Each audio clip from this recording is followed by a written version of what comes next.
Hello, everyone. Welcome back to the channel. Today, we have a very, very special guest. He is Alexander Chepurnoy, also known as Kushti. He is one of the core devs behind the ERGO project. Welcome, Alex. Hello, everyone. My pleasure to be here. Thank you for taking time out to be on here. So right off the bat, as the founder of ERGO, what is your background in the blockchain industry? What other projects have you worked on in the past? And what other unique contributions you've had academically, research papers and things like that? All right. So the first cryptocurrency I used to be a co-developer in was NXT. It was the first pure proof of stake cryptocurrency, I believe. Yeah, so it was launched a few weeks maybe before BitShares. And before it was just Peercoin, which was hybrid proof of work plus proof of stake cryptocurrency. Yeah, so it was 2014. All right, and when I joined, and NXT was launched in late 2013. So before I made some projects like one of the first charts aggregator like Bitcoin Wisdom, but it was launched even before, like a few weeks before. Then I worked for some Bitcoin wallets back in 2013, then NXT. Then I used to be a co-founder of smartcontract.com, which then pivoted into Chainlink in 2016 or 17, but I left in late 2015.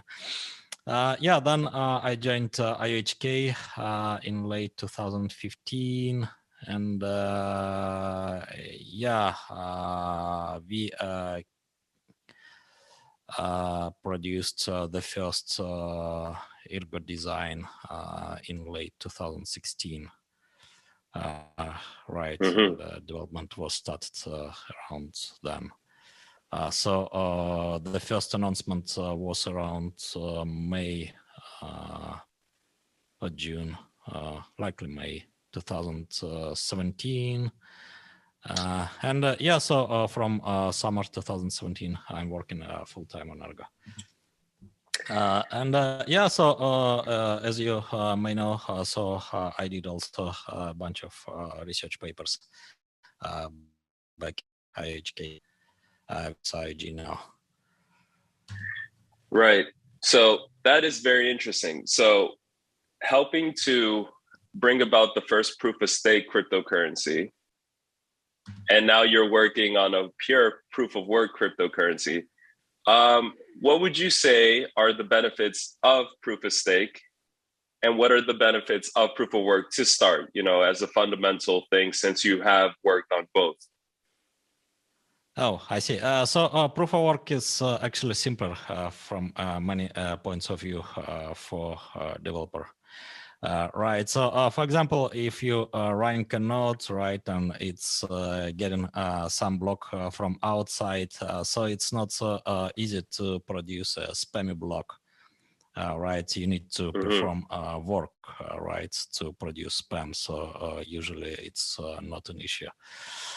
So proof of stake is much more complicated, right, in that regard. So it's easier to spam, to make some network split attacks and so on. Even if we are talking about some pretty low-level engineering, right? So if we are not talking about philosophical aspects, so back in 2015, so there were a lot of talks about whether you can reach consensus without work and so on, right? So there were some nonsensical writings back then. So one from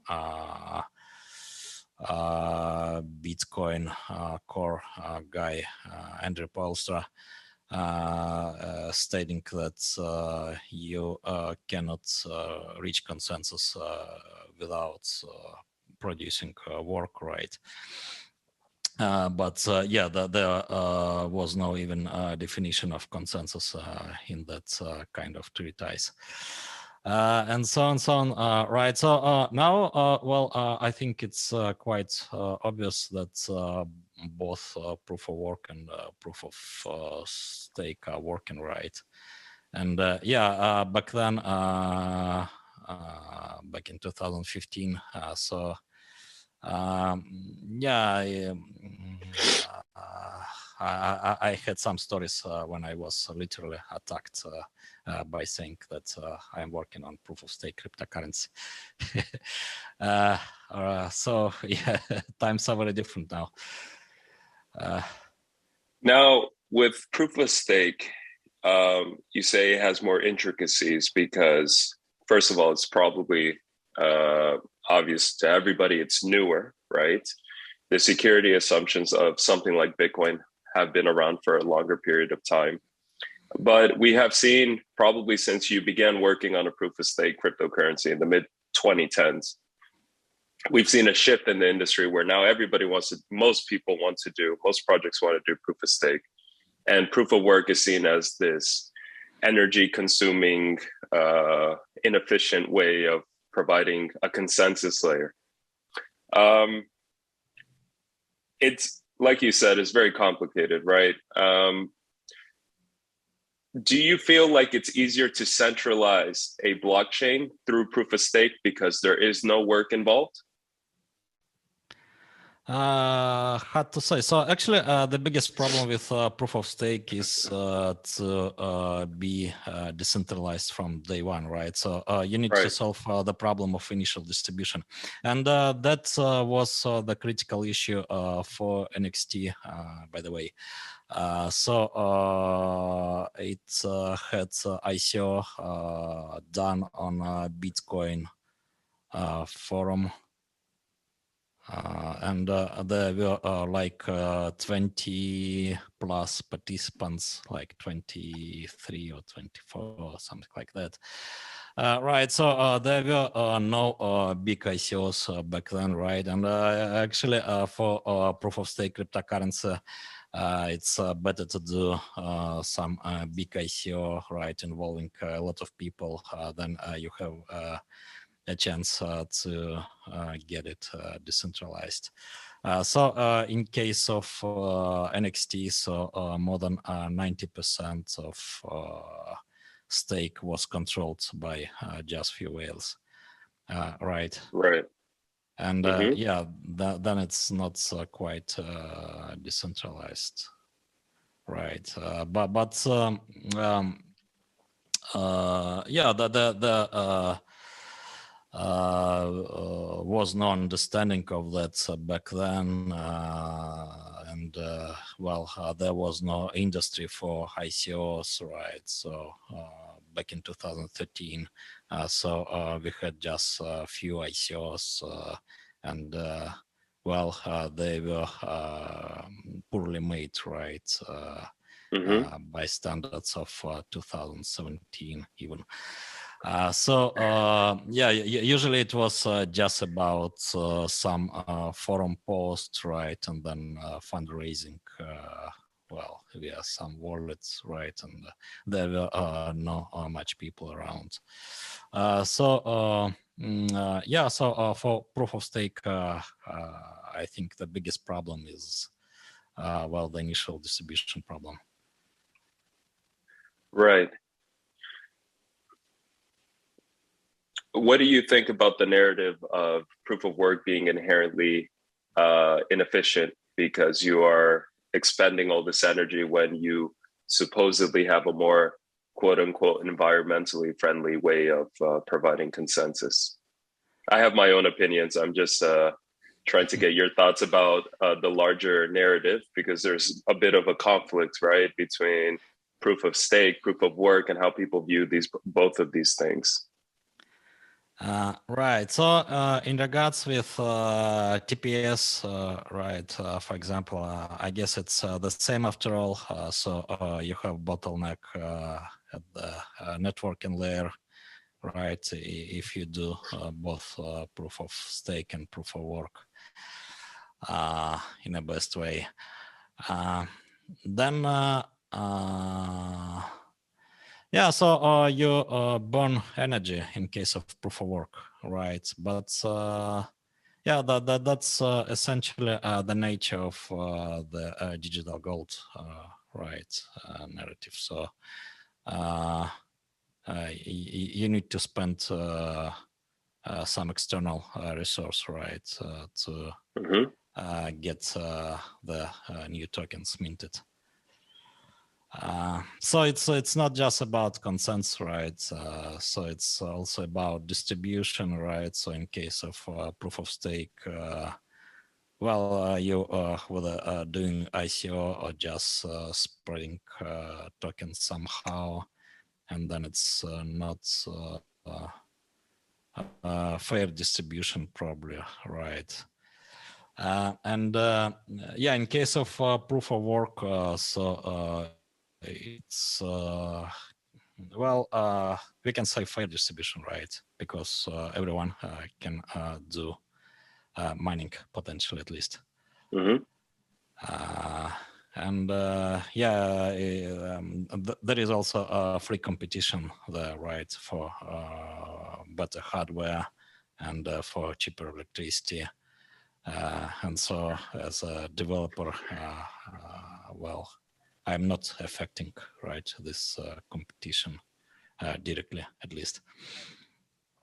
And yeah, so in case of proof of stake, so well, there is some initial stake, right? I need to distribute somehow as a developer, right? And the question is how to do this in a fair way. And here, well, actually, I think it's hard to do that right properly. So, in your view, the energy expended is worth more, or rather, the energy expended is necessary and worthwhile for the sake of a fair distribution and decentralization. That should be more important than worrying about maybe how much energy is being expended, because for us here at Ergo, you know, having a fair launch, having a decentralized fair competition in order to get part of the supply is more important than, you know, maybe how much energy you have on your electric bill or something like that. Essentially, no? Yeah, and now it's not just about ERC, right? So there is a get block mining pool with subpooling, right? So there are some other tokens being distributed to Ergo miners.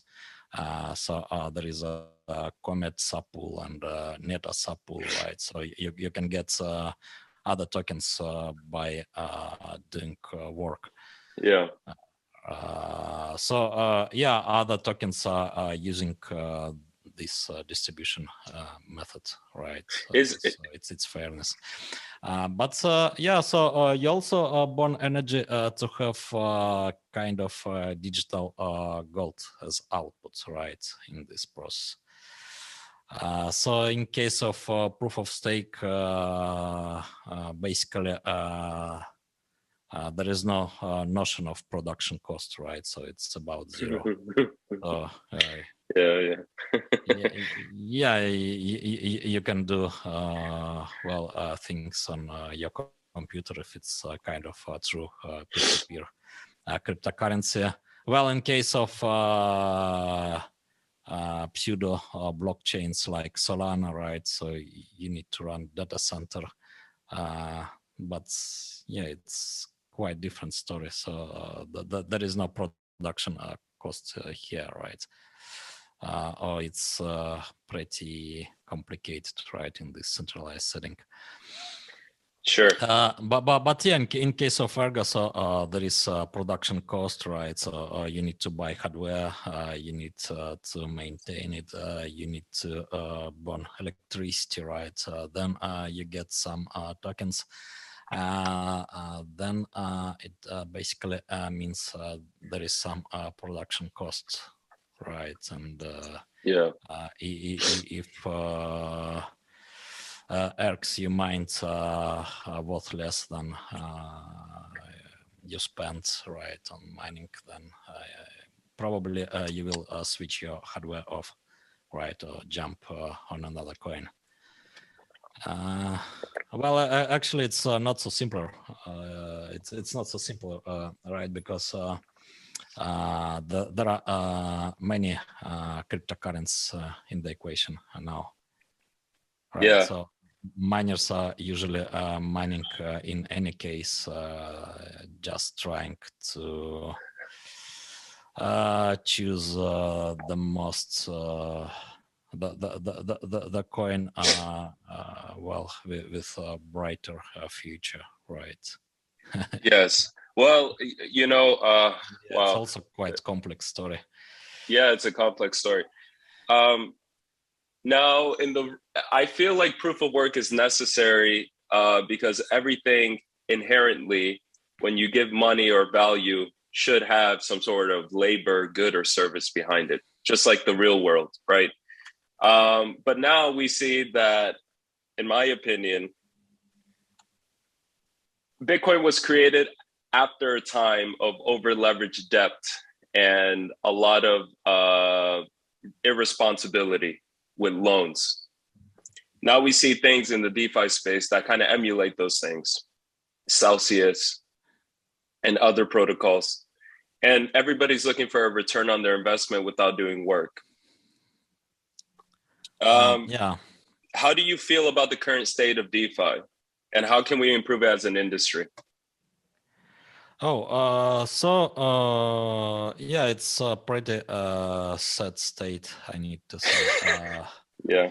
Right. So in the first place, yeah, it's greased with infinite money printing, basically, right? So protocols are printing their tokens, right, to increase APY, right? And then investors, right, so-called investors, are jumping from one protocol to another, which means basically that's they're digging a new protocol token after old one is depleted, basically, right? And yeah, also, well, it's not quite clear usually how protocols are decentralized, and usually they're not decentralized, unfortunately, right? So we have recent events with, well, already many protocols, right? Like this terrible blockchain project, Terra, right? Oh yeah, pretty bad with the algorithmic stablecoin being minted if you burn Luna and so on and so forth. Like if everybody were to sell their UST, then it just inflated the supply of Luna from like 350 million to whatever it was, trillions of Luna, and you go from $120 all-time high down to 0.0001. That's obviously, if you read the white paper, it doesn't even make a lot of sense, even in there. Yeah, sorry, I cut you off, but yeah, I was surprised it took this long to fall. Actually, when you actually look at the problems that they conceptualize a protocol from, with this stable coin pegging, and the stable coin is not as stable as they thought, and then they somehow thought they could keep it afloat by buying Bitcoin, which was also in a downward trend in terms of price valuation at that time. So it seems kind of ridiculous to me. Something in the top 10 could be that irresponsible. So Yeah, but yeah, unfortunately, the state of the market is pretty sad. And yeah, so they also had some centralized reserves, right, to save their shit in case of failure, right? But it failed Sure. anyway. And yeah, also, you know, every stable coin has some instability zone, right? And well, I guess it should be shown clearly, right, by protocol developers. But instead, marketing machines are hiding it and feeding investors with well, a lot of hype-ish BS, right, instead of well, factual information. Well, which in most sets, right? Because yeah, I mean, if you are working with some investment products, right? So you need to understand the risks, and here they are silenced, right, and hidden by the marketing machines of those set projects. Now the weird thing, well, first of all, every time you speak, I get like 5 questions pop up in my head. I have to pick the best one out of these questions to proceed with. Well, first of all, given your history in the industry, right? Going back to the basics, why did you create Ergo in the first place? And what was your intention when setting out to create this project? All right. So back then, you know, actually, there were not much interesting cryptocurrencies around. So usually, yeah, the space was about Bitcoin forks with some features added. Well, privacy coins, right, in the best case. But yeah, usually just one or two features added, and well, in most cases, they did not make sense, right? Like in case of Litecoin, which initially was just about, well, a little bit different proof of work function, and also block time being reduced. That's it.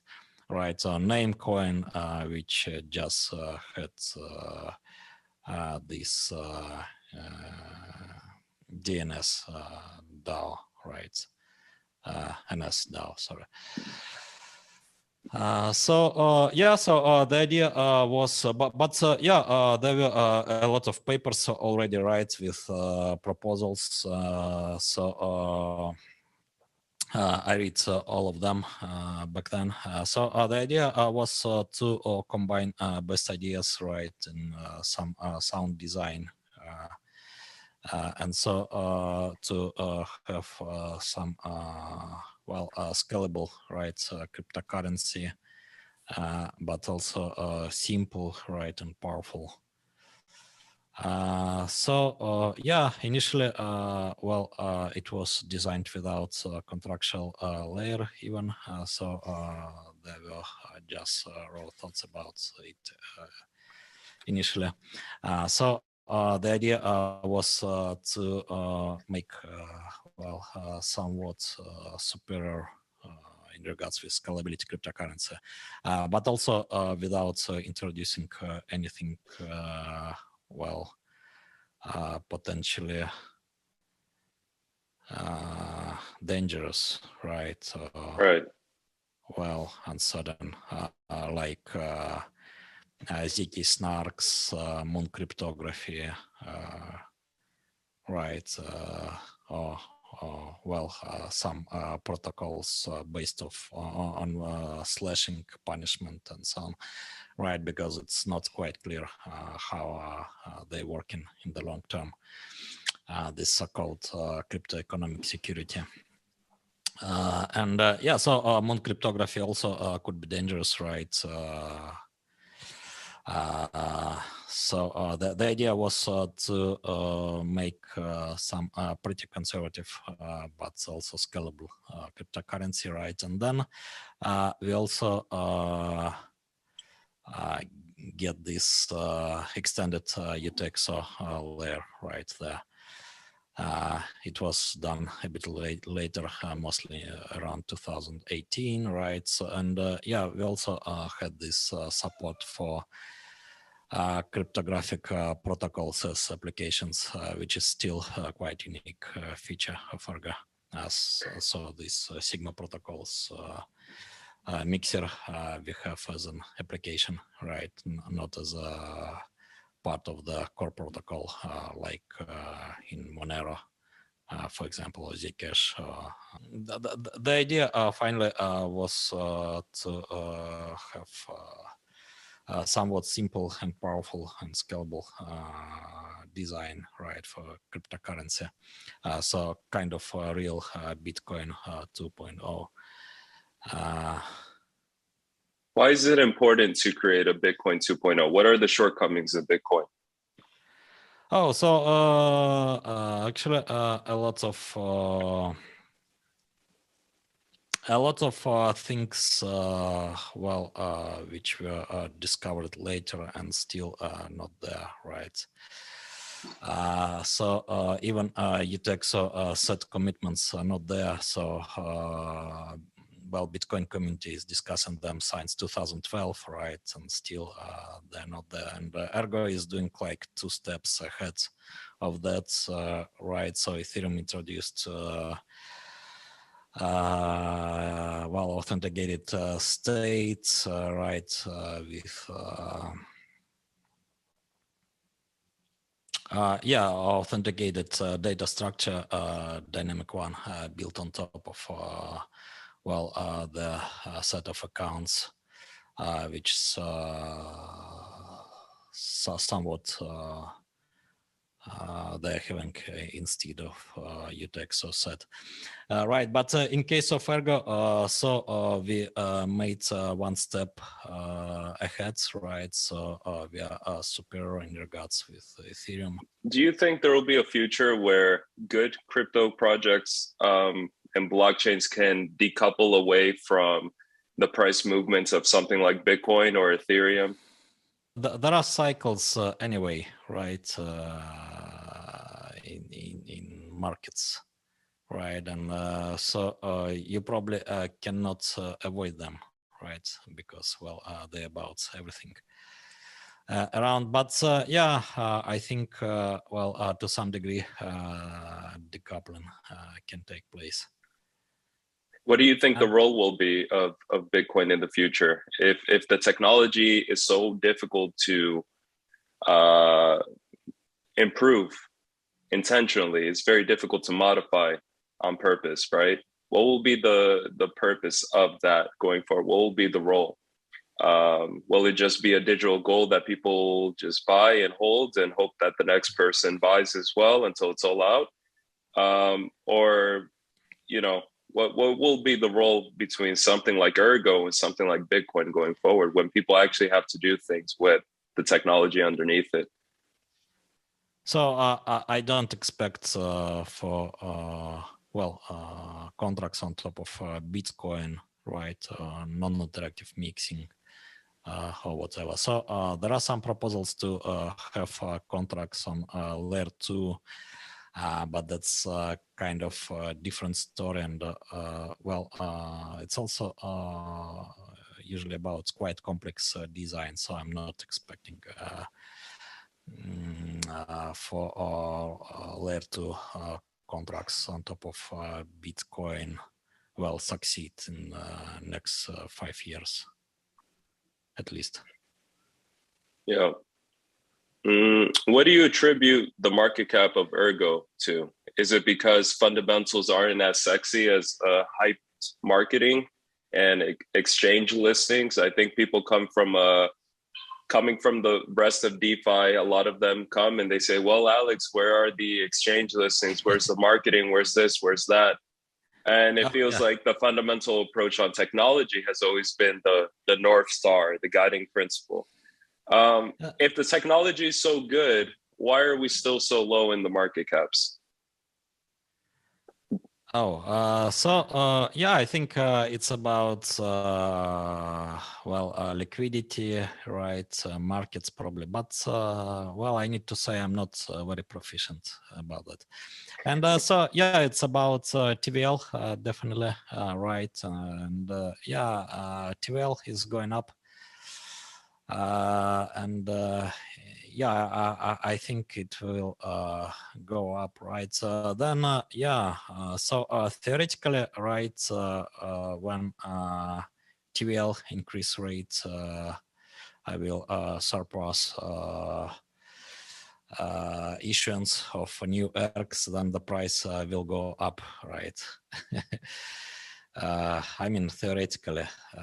For example, if you will have 50K ERGs being locked on average every day, right, in DeFi, and less than that is issued, then the price will go up, right? Just because of supply and demand not met, right, in this condition. There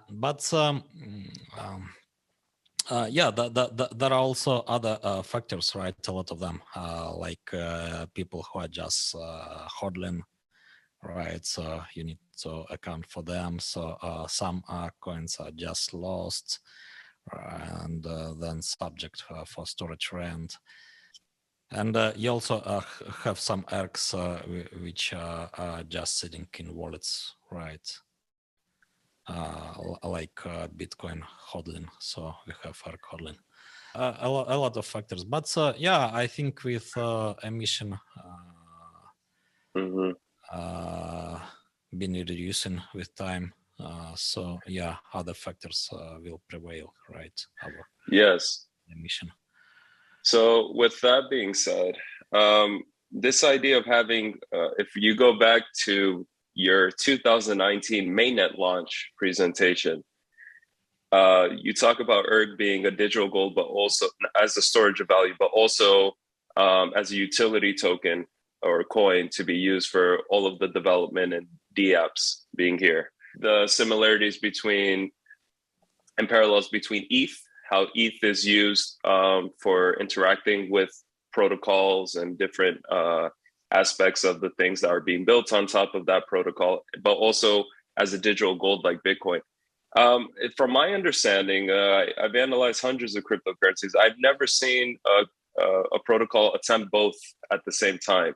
On top of that, if I can add an additional point, the transaction fee, there's no gas fees here for technical reasons, right? But the transaction fee being 0.001 ERG, I believe. That means it will cost several dollars in the future if the price of ERG continues to go up to perform one transaction as well. So there's a lot going on there. How do we balance these two different models of thinking between utility coin and storage of value? Oh, I see. Fee can go up and down, actually, right? Mm-hmm. And slowly it's going up, actually, currently, right?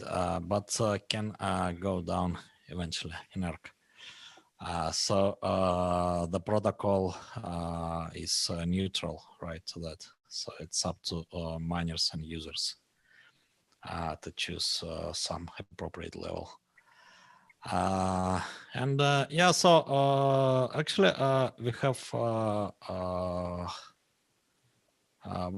financial instruments historically appeared on top of gold, right? Even paper money, right? So first appeared on top of gold, right? And then evolved into fiat currencies. Then why to have just digital gold, right? If you can also build digital financial instruments on top of that, right? Mm-hmm. And Mm-hmm. yeah, so DeFi, right, basically. Why So aren't? Oh, I go ahead. think, Go ahead. yeah, it's the very natural extension, right? So if you have digital gold, then yeah, you're well, eventually are going to have different financial instruments, right, on top Mm-hmm. of gold. Because yeah, well, in addition to just holding the gold, right? Well, waiting for something, you also can do. Yeah, you may wanna do some things with it, right, on the way. So historically, that happened with the gold, right? Right. So I think the same thing is here. And by the way, so for Bitcoin, right, we also now have well, somewhat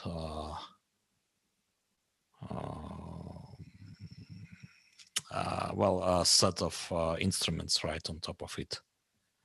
Right. Right, a lot of actually, like loans in Bitcoin and so on. Right, a lot of financial instruments actually.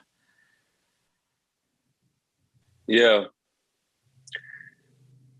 Do you feel that most of DeFi is kind of perverted in its ambitions of making money because they kind of might feel like they missed out on Bitcoin being worth in monetary value worth nothing and then just going up, like that idea of let's emulate that success?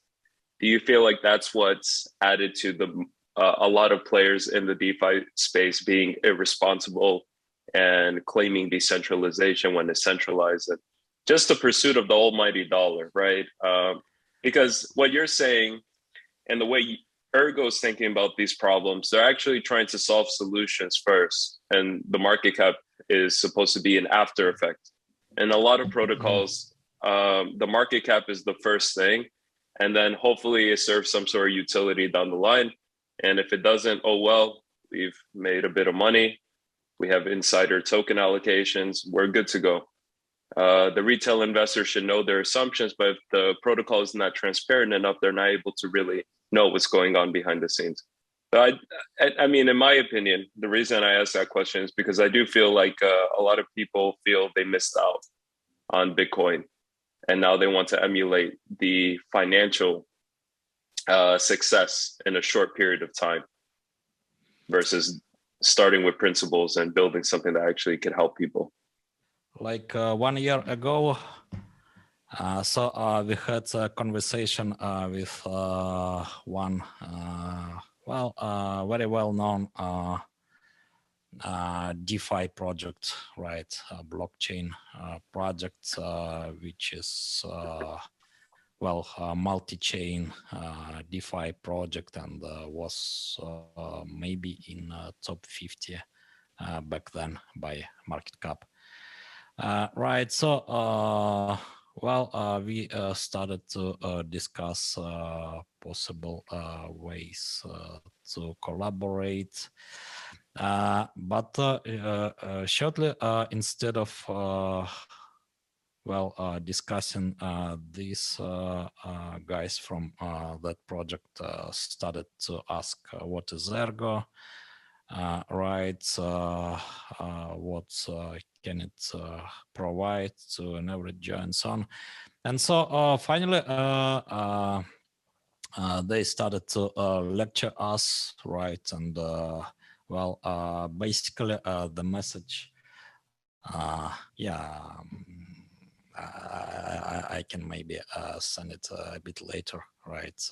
With names being replaced by stars, right? So basically, the message was about that you know, an average Joe does not care about decentralization and so on. So the one thing he cares a lot is well, high APY, and so there is a wonderful project which we can learn from, which is, as you can imagine, is Terra.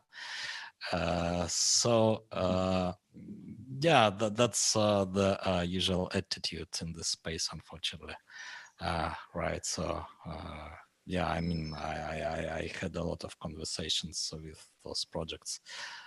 Right. So yeah, I mean, it's so sometimes shocking, right, to have conversations in this space. All right. Yeah. So I mean, if Terra is an example of how to do business right in this space for many founders, then what can you expect? How do you continue with the motivation that you originally began with? Well, right now it's not so bad, right, as in 2021. So maybe because of many of those projects, well, are now pretty much dead, right? Well, experiencing serious problems. So, well, at least, well, no one is proposing partnerships with those projects. Right. So, yeah, back in 2020, 2021, so I was asked, well, sometimes, like few times a day, why we are not in partnership with this project and that project, right? So then I found some of them in the news, well, where rug pull or something like that was reported.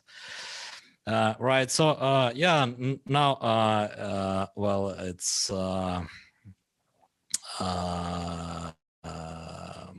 better, better time, definitely, right. Maybe pretty painful for many investors, right, or so-called investors, but yeah, also actually better, and so hopefully, well, people will start to pay attention, right, to how protocol works, what are possible backdoors, rug pull possibilities, and so on. Right, so I'm currently writing some kind of article on well, security assumptions in cryptocurrencies and well, protocols on top of them. So hopefully will be published soon, but let's see. Right, so it's always soon. And yeah, I'm doing like 10 other things at the same time. So yeah, so well, there is a hope that you know, people in this space will try to think on what's going on, right? Not just following highest APY. And yeah, so yeah, actually, a lot of folks I worked with gave up. Maybe most of them, right? So just chasing, well, money, right? Or well, left the space.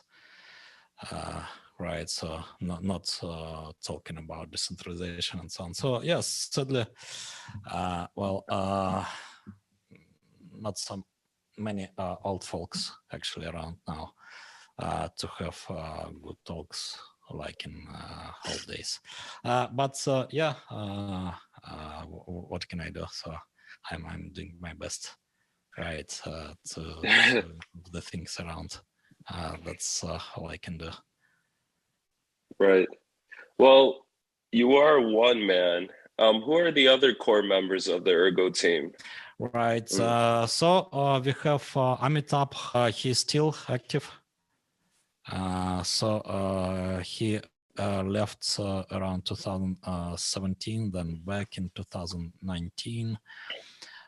Right. So there is also Morphic joined in 2018. Right. Still active.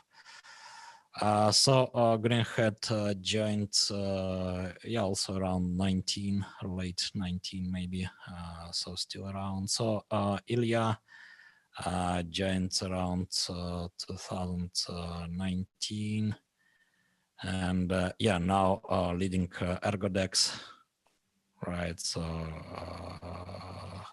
yeah, actually most of folks are still around. So with EIP 27 now activated, over 90% of miners voted for this, and it is finally in motion. It shaved off basically minus 12 ERG off of every current block reward. It goes into a reemission contract, and that will be re-emitted at the end of the original emission timeline, which was originally about 8 years. So around 2027, instead of running out of ERG and no block reward, miners will still benefit for an additional almost 20 years with a baseline of 3 ERG, sort of like a tail emission. But that also comes with it a lot of challenges in terms of profitability as well. Well, first of all, it's a two-part question. What made you and the team decide on the original emission timeline of about 8 years? And then what did you see along the way that made you say, oh, we should probably propose a soft fork for the long-term sustainability of Ergo? Why not just have, you know, EIP 27 basically part of the original emission timeline? What changed?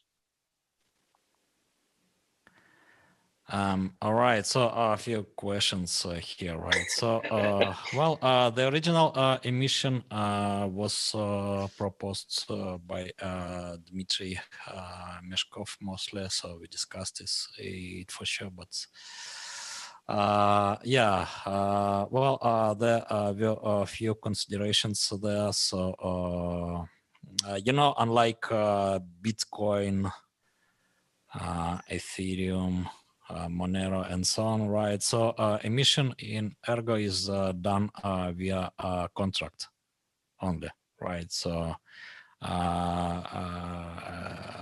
well, Ergo is, well, core protocol is very simple, right, in that regards.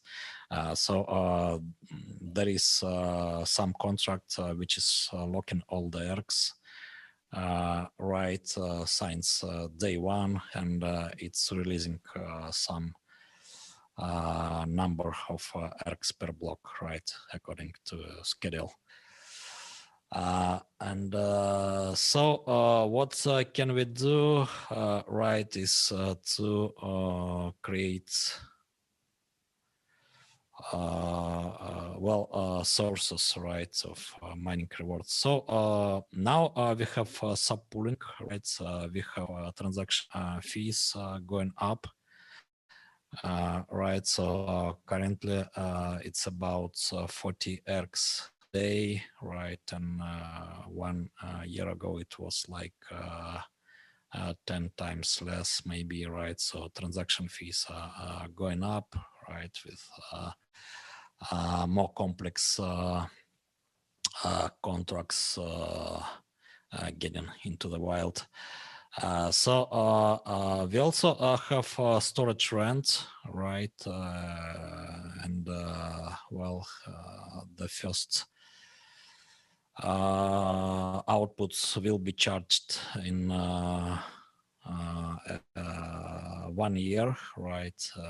A bit more But yeah, so in 1 year, we will start to understand this part of crypto economic security of the protocol, right? And yeah, so some parameters of the storage rent are readjustable. So miners can charge more within a certain range, right? So modeling, right, and provide recommendations for miners then, but yeah, miners can play own game after all, right? So it's how things will go here.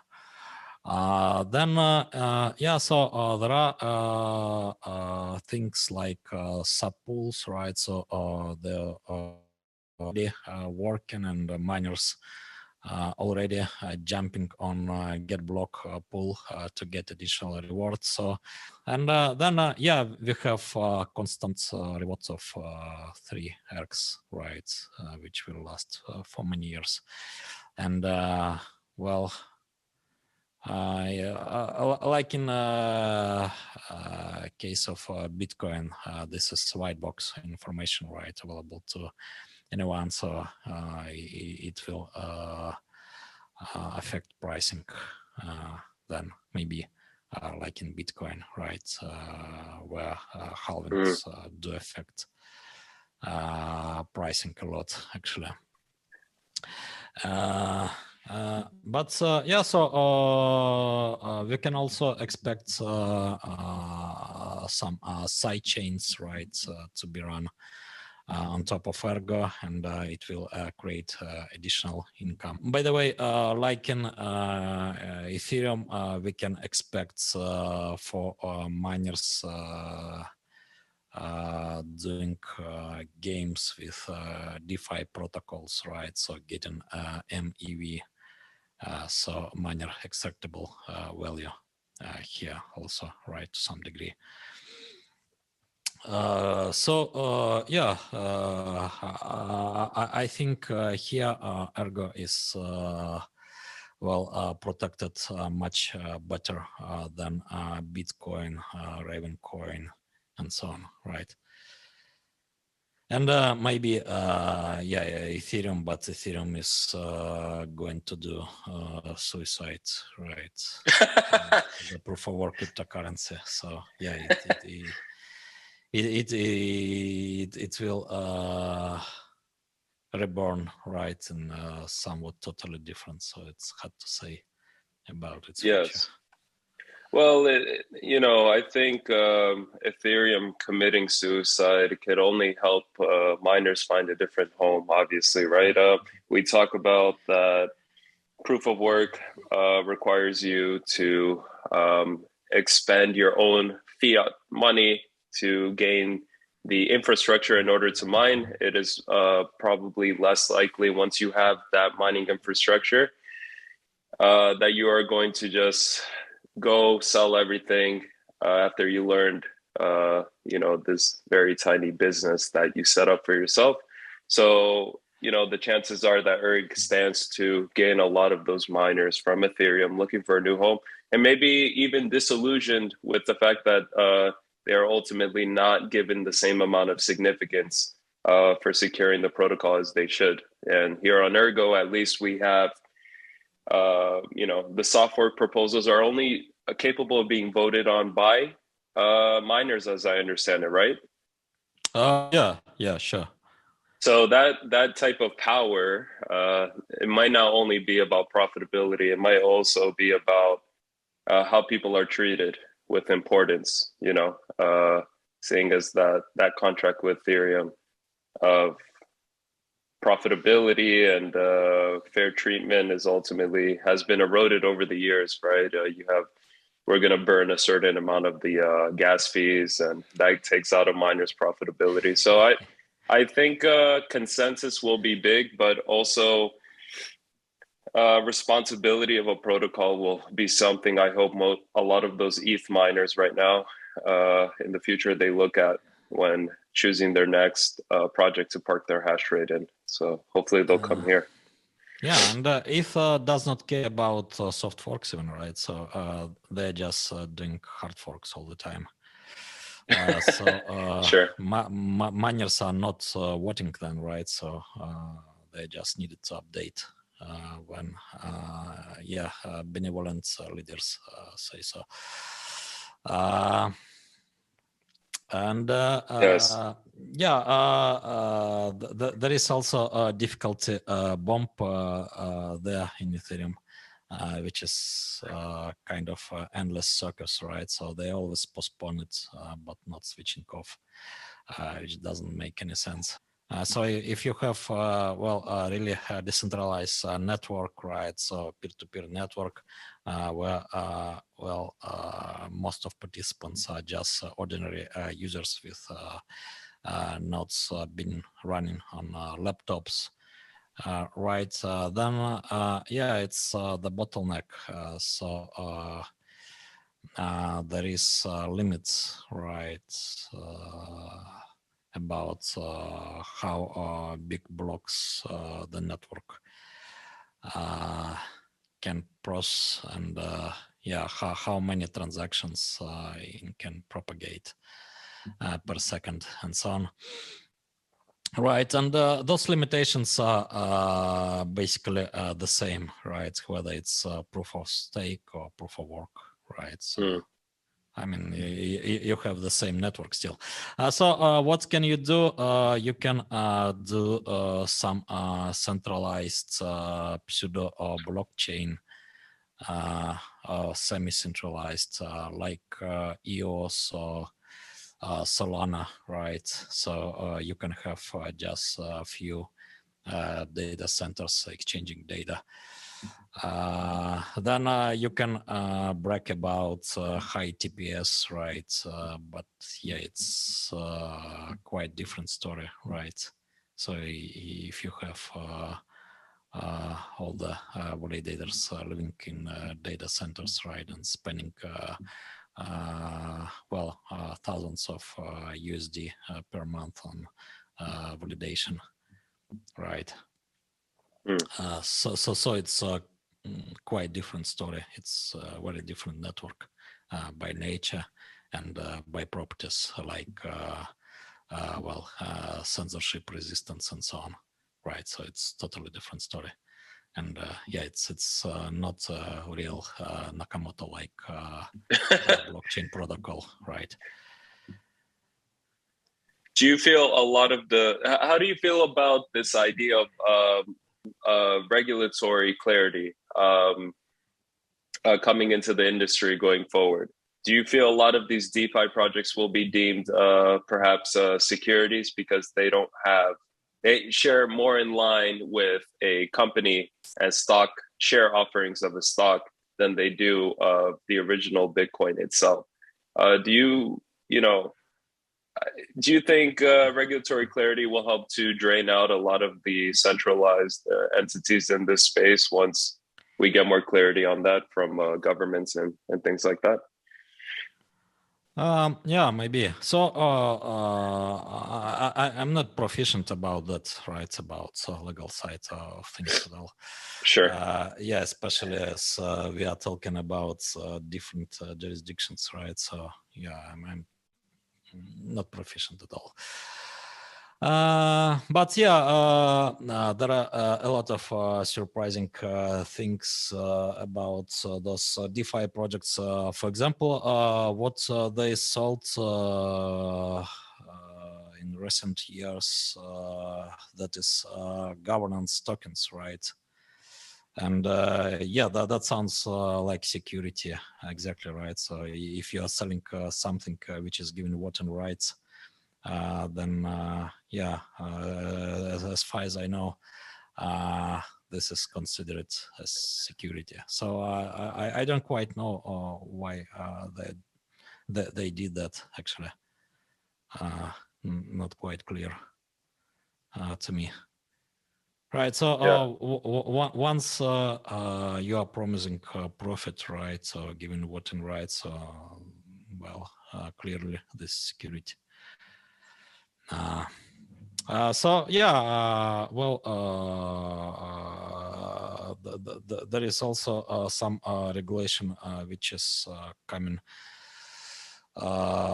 for stable coins, right? And well, I guess in EU it's already there, right? So yeah, we can expect well regulatory crackdown here also, right? So in regards with stablecoins specifically. What would be the defining factor between a lot of the stable coins out there and something like SIG USD, in your opinion, where we have maybe 400% plus reserves currently? And although ERG has had a volatile price shifts in the past year, you know, almost $20 back down to $5 to, but we always see, at least up until this point, SIG USD remaining very stable. Is there something that you attribute that success of maintaining that peg to in particular? Oh, so it has very conservative parameters, right? So this 400% requirement, right, for minting, and so on. And yeah, also simple design actually, right? So I guess many people don't understand well the design more or less properly, but yeah, there are also some misunderstandings. So I'm going to make a note on that in an article on assumptions in cryptocurrencies and protocols on top of that coming, right? Right. So yeah, I told about that earlier, about that article. So yeah, I'm going to propose another stable coin design called Dexia, right? So there was an old forum post about that, and yeah, now I have a paper half done, so yeah, will be present soon, as always soon. So yeah, it has a bit different design, right? So there is no second instrument there, right? So no reserve token, but yeah, it's about two interacting components, liquidity pool. So Uniswap, like constant product, automated market maker's liquidity pool, right? And also algorithmic central bank, which is doing interventions when the price in the pool is abnormal, right? So when it's not corresponding to a target price reported by an oracle.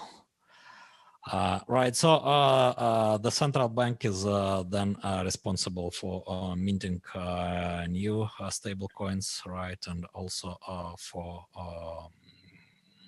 spending those reserves on interventions, right? And yeah, the security there is a little bit more tricky, but yeah, there is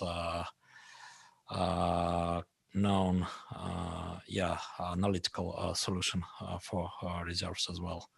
So yeah, going to publish it, and yeah, soon we will have a third anniversary on July 1st. So I'm going to make a video on that Dexia design. Right. Then it would be interesting. Sorry for interrupting you. It would be interesting to compare different designs in regards with assumptions, right? Stability zones, right? So when SegUSD can become unstable, right? And when DEXI and so on, right? So for each stable coin, right? There are different properties, right? So I mean, it's not. There is no silver bullet here, right? They have different properties, right, and different stability zones. And then, it would be interesting to have liquidity pool, right, where you have DEXI versus SegUSD, right, and in different market conditions. So the rates would be different from 1.0, I guess, based on, well, again, stability zones and risks involved in a concrete market situation. Now, what is the importance of, for many people that don't know, what is the importance of having a stable coin in the first place? Why even try to create that? Why not just focus on the actual Ergo itself? A lot of protocols seem to focus on this idea of stablecoin. Why is that important to try to pursue properly? I think it's quite an important piece for adoption, right? So, for example, if you are selling some physical goods, right, and you have limited margin, then high volatility of ERG, Bitcoin pricing can basically kill your business, right? Right.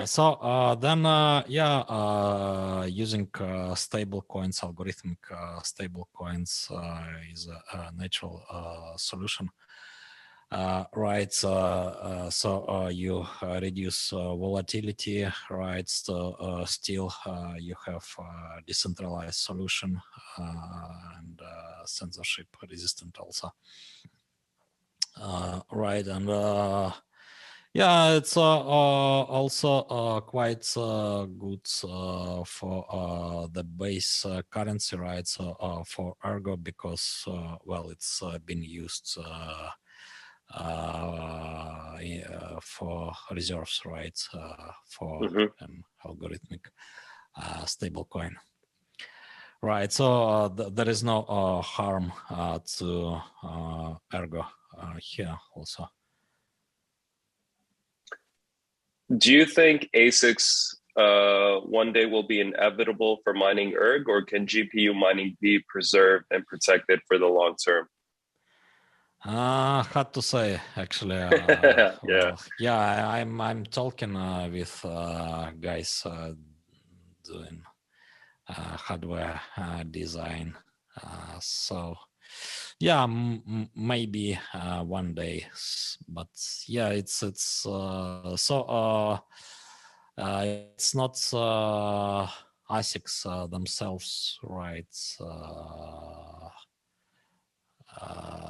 To be considered as a threat, but a difference, right, in performance per watt of energy bond, for example, right, between GPU and ASICs. So, for example, in Ethereum, we have ASICs, right, but still GPUs are quite competitive.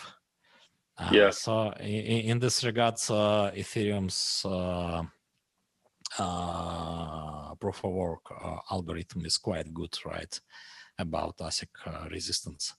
But unfortunately, it has heavy validation and so on.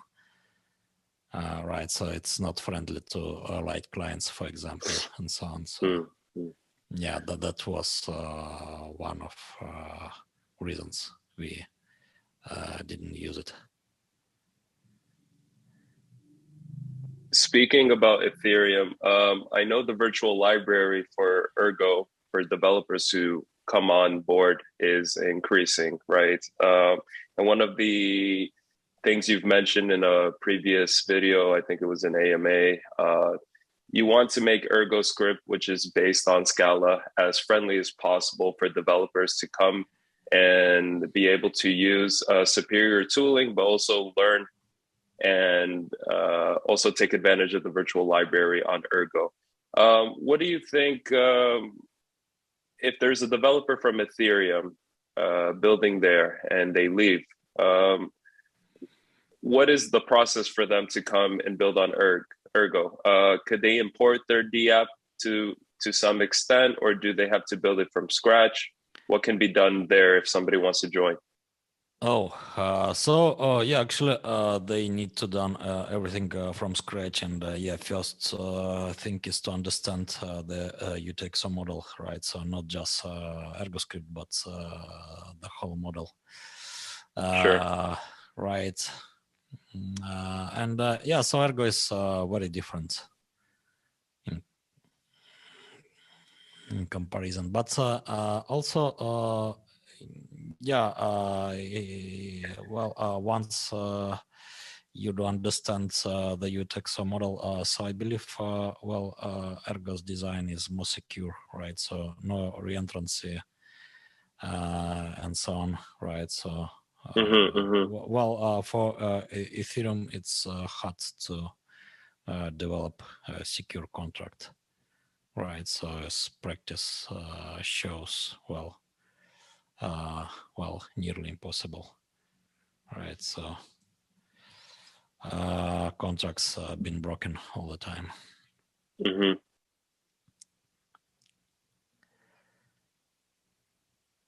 Now with another blockchain like Cardano or even Nervos or Komodo, these are already UTXO based. Do you think the friction for a developer will be significantly less if they already come from a UTXO blockchain and maybe they want to build something from Cardano's chain, they want to build something for Ergo or something like ErgoDex where they're trying to actually do the ambitious interoperable cross-chain ability? Yeah, so if you are coming from UTXO space, yeah, it's actually much easier than. So yeah, I believe then the entry barrier is not high, actually. Something interesting about ErgoDex. Proof of stake is essentially the only work required is capital, which is not necessarily work. With ErgoDex offering this interoperable bridge, they're also by default offering a liquidity bridge as well. So ADA is capped at 45 billion, I believe. Circulating supply is around 33 billion. You have a finite amount of ERG, and now you're having capital intensive stake pool operators and people getting their 5% back for pledging ADA onto a stake pool. If ErgoDex does a good job with everything with their ambitious project, how do you see that affecting our side of things where we are proof of work based and there is a finite supply that is dramatically lower than that of ADA?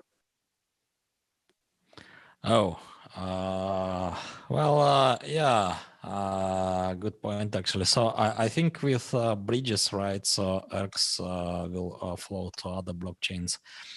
So currently you can find it on the Waves blockchain on the right. And yeah, even for Waves, about 400,000 ERGs are there, right, on the Waves blockchain. Oh. Partly because of Ledger support, I believe, right, which was there since day one. But yeah, so still people are storing there. Right, so people are trading a little bit there, right? People put into swap.fi liquidity pool there. Right, and so if we had Cardano, Ethereum, and so on, right? So yeah, millions of ERCs will flow, right, to other blockchains. Which will mean so basically it's the same as TVL being increased in ERC DeFi, right? Mm-hmm. And so yeah, this will affect pricing also, I guess. Yes. You used to, and you still, to some capacity, work with IOG in a research capacity, I believe. Have there been any talks between Cardano and the Ergo team on maybe cooperation and strategy going forward? Because obviously, Cardano, you play an integral role in that. You know the people very well. You know Charles very well. And they are obviously in the top 10. They appreciate Ergo's technology. Are there any sort of cooperative strategic tactics maybe for future partnerships or anything of that nature? Yeah, sure. We discussed a lot of things actually, and yeah, we are still discussing. So let's see. But yeah, actually, there are a lot of well, low hanging fruits for cooperation, right? So Hydra, bridges, sidechains, and so on, right? And yeah, we both are in the UTXO alliance, so there is some joint research going there, right? So for all the UTXO blockchains, well, joined the alliance. So yeah, well, I'm not going to announce anything, right? But yeah, I mean, we are discussing a lot of things all the time. Cardano wants to see Ergo succeed, is what I'm getting the feeling. They don't want to see this type of technology and promise go away, because one of the challenges, as Dan talked about, I had him on the show. The challenges of a fair launch is lack of initial investment, right? You cannot just take shortcuts and go into fundraising from venture capitalists and fast track your way to the top. You kind of have to have a lot of support that is generated organically from miners to community members, and also the partnerships. There's a limited amount of capital that can be thrown around in order to make things happen quicker and generate exposure and support. So yeah, I think this idea of proof of stake being bad or proof of work being bad is not very productive, right? I think it should be more about people have different ways of building, and they should always seek the most responsible way to build. The UTXO model, originally pioneered by Bitcoin, has this idea that for people that don't understand UTXO, I suppose the basic way of explaining it is like if you have $100 bill, you go to a store in person, $100 US dollar bill. You say, I want to buy a pair of shoes, right? The shoes cost $90, but you can't divide that $100 bill into tenths in order to give $90. You have to give the entire $100 bill, and you have to consume that bill as you would a UTXO box. And in return, you get your change, which would be another $10 bill, which would be a new box, and also the shoes on the side. Would that be a fair, simple description of UTXO, how that functions? Yeah, so basically it's about one-time banknotes, right? So if you wanna to spend your banknotes, so you bond it right? And you create new ones, right, with total sum being equal, right, to the amounts of the banknote being burned. Yeah, and instead of that, for example, 100 yuan banknotes been burned, right? So you create maybe 100 new banknotes, right?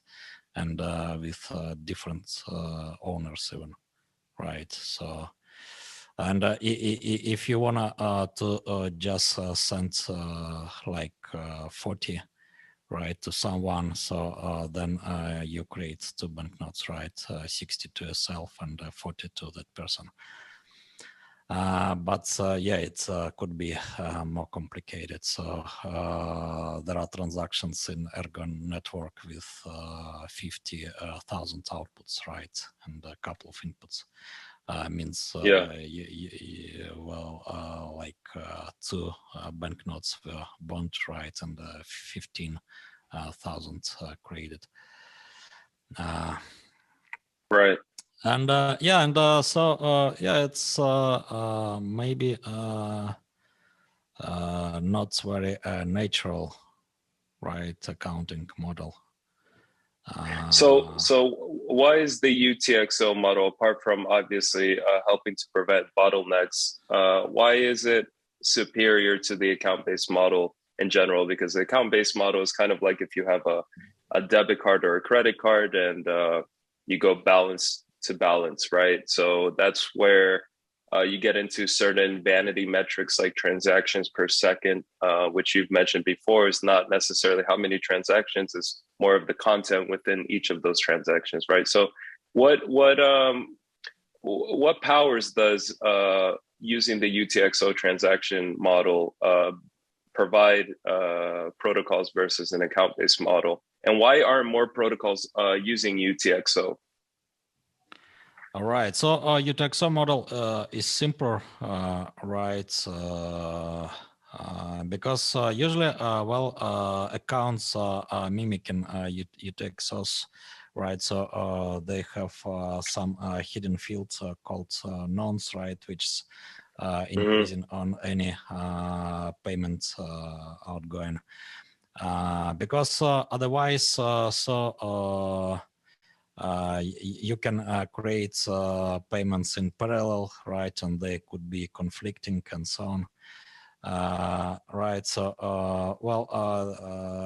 UTXOs are simpler here, so they also allow for parallel processing, right? So you can do parallel processing of transactions under the hood. Also, UTXO model is more friendly to layer 2 protocols, right? So for layer 2 protocol, your UTXO is whether spent or not, right? So there are just 2 states. And so for layer 2 protocol, it's easier, right, then.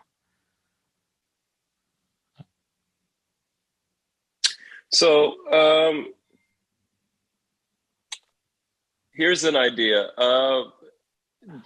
Ergo supports on the base layer many different things for scaling solutions, right? What are your ideas on sharding, for example? Is that something that Ergo will eventually need as nodes come online more and more and more? Oh, in the first place, purity of sharding is still quite under the right. So,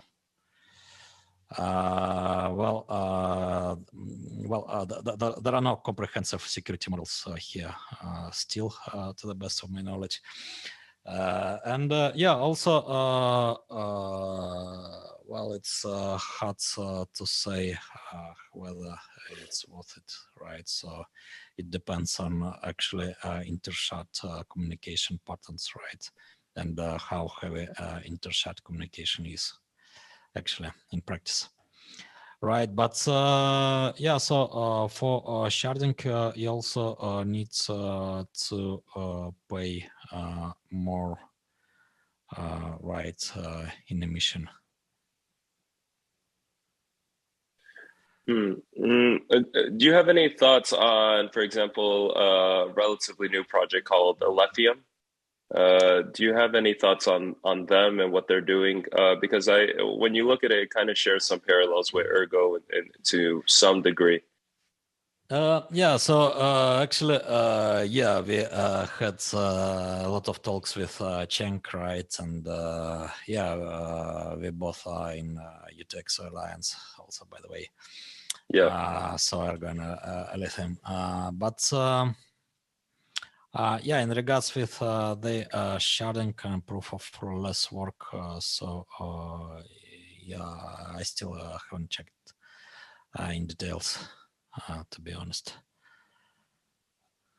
So yeah, maybe we will consider, but there are other options like side chains, right? And there are different ways to do side chaining. We need to well, first consider applications, right? We want to scale on top of Ergo blockchain, and then well, consider how to scale them. So whether it would be about layer 2 protocols, right, or side chains or whatever. So yeah,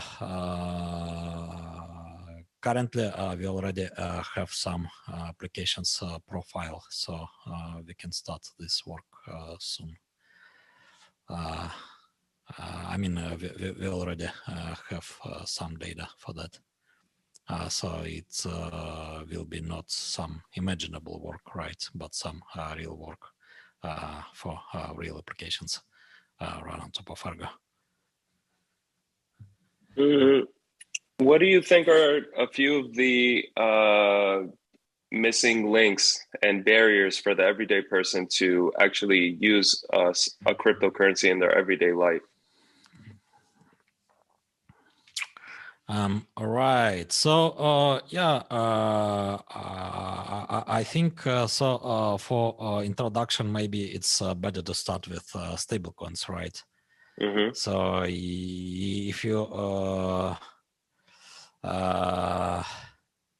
if you got introduced with some decentralized USD, for example, right? So it's simpler to understand things without getting into, well, details of emission, proof of work, right, and so on. Right. So if you have some simple wallets, right, and censorship resistant decentralized USD there, so this is a big deal, I guess, for adoption. Right, because otherwise, if you need to introduce someone to Bitcoin or Ergo, right, so you need to explain proof of work, emission, right, and well, yeah. other things. So yeah, it takes a lot of time, actually. Yeah, Dan talked about this idea a lot of, you want people to use something without necessarily understanding how it functions because it actually helps them, right? That's kind of the foundation of any good product. Nobody needs to necessarily know how it works, only that it works and they understand the target outcome and the value that it provides, right? It kind of feels like, would you agree that the blockchain industry is kind of in the early stages, similar to the early days of personal computers, where people are trying to understand, why would I use a computer? What do I need it for? What, the security of the internet, should I really be using that? Do you feel like we're kind of in parallel if you look at crypto adoption and internet adoption is kind of on pace with each other? Oh, in some aspects, maybe yes. But you know, so I witnessed early days of computers, right? And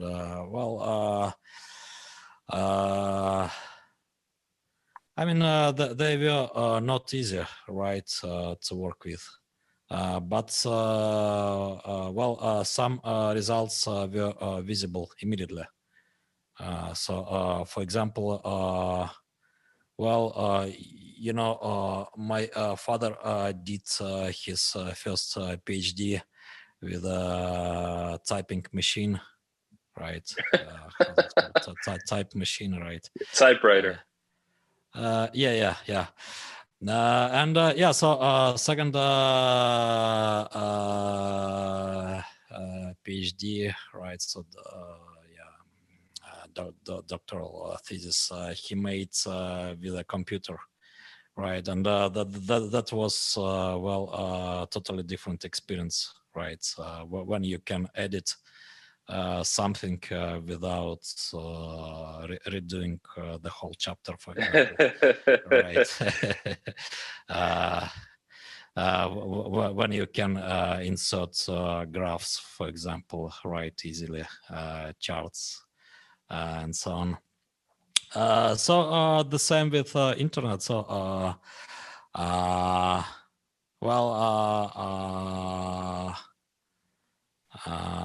the first time I saw internet was it was around 1994. Oh my God. Right, and it wasn't the web, so it was email, right? So we visited some institute with my father, and so some guy did show us a personal computer with a mouse, right? So we had a PC without mouse at home. And then the guy did show me a letter and said something, I'm going to press this button, and within seconds this letter would be on the other end of the city, right? And that was pretty shocking, right? If you can send a mail, right, within seconds. Within the city, right? I mean, these days, so it's sounding trivial, right? So for cryptocurrencies, then we need to find also some examples where results are immediate, right, and they are notable. So simple comparison with early days of something does not make sense per se, right? So you need to have some immediate effect, right, for mass adoption, and then the adoption will happen. So yeah. What got you interested in the first place with coding and programming? Why did you pursue this avenue? Why do you still pursue this? Why do you do this every day? I don't know. I mean, it's just habit. I mean, after many years, so yeah, it's just kind of lifestyle. What made you begin? I believe it was about games initially, right? So I was about 12 when I started programming. So before that, I made some pictures of a future game of mine. I made them in Paintbrush using Windows 3.1, right, on top of MS-DOS. So yeah, some stupid pictures, right? Then yeah, I started programming. I had some book from 80s on how to do games well on computer, but yeah, it was kind of a mathematical book, so no any UI discussed, just some math games you can play with computer. Then yeah, I started to do graphic things, and yeah, it was about 90s, right? So there were no GPUs or well SDKs for developers, right? So those the days when you made everything on your own. So working with video memory directly, right, and doing all the things directly also. Sometimes in assembler to get maximum performance. So I made own version of Paintbrush after all. Then yeah, I made some demos, right? So it was time for demo scene also. So it's when you are doing own cool things with graphics and sounds, some program within few kilobytes, doing a lot of things.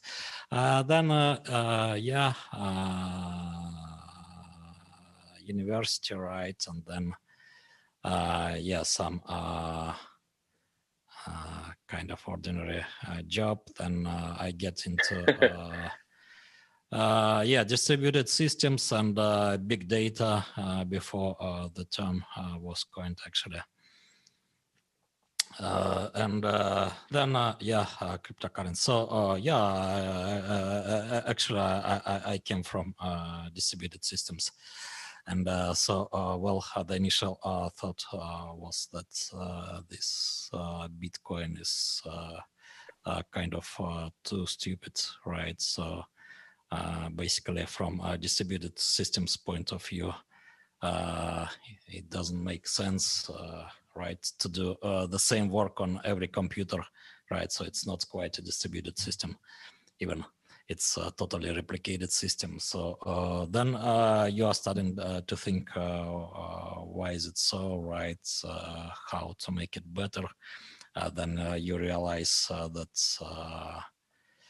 yeah, it's not so simple to make things better, right? And yeah, the Bitcoin was designed in particular way for a reason, right? So then, yeah, so actually improving it is a very non-trivial thing. So yeah, it took years after all.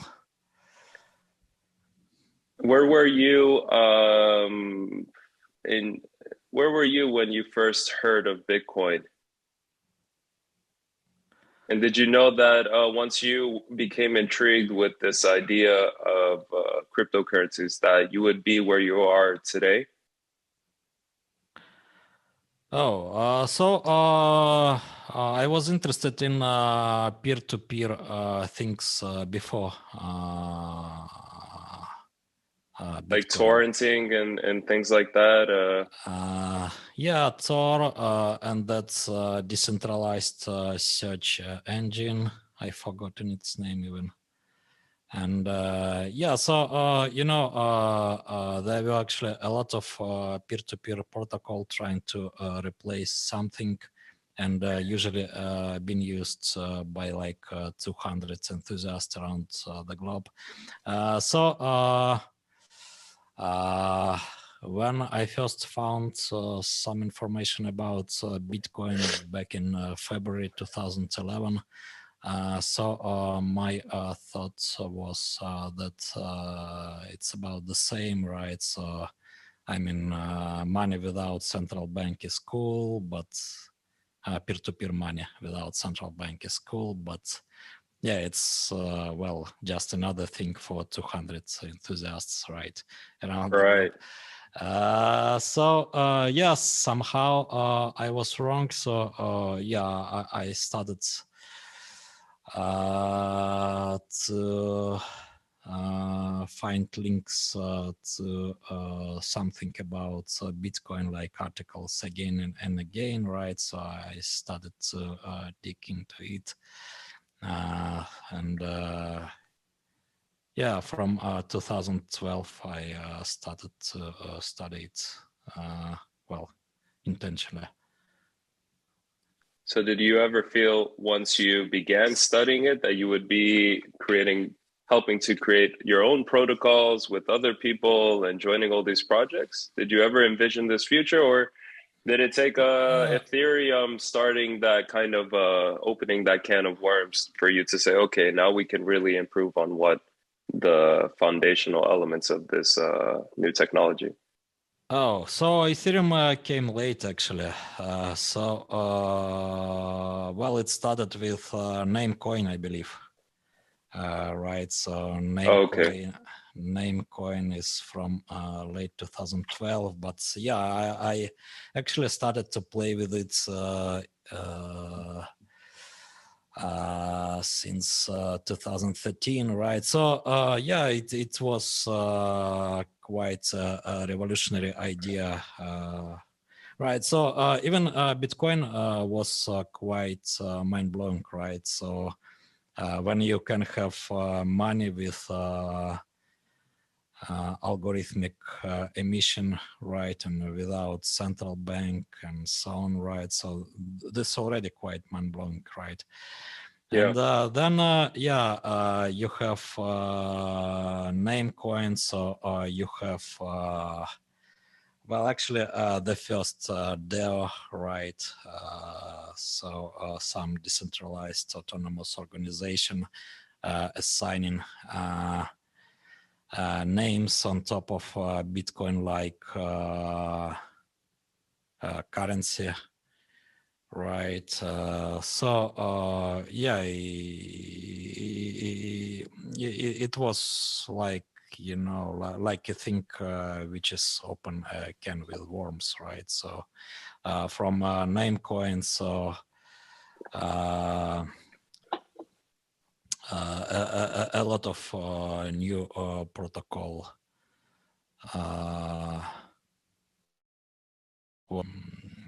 born in 2003, right, with new features like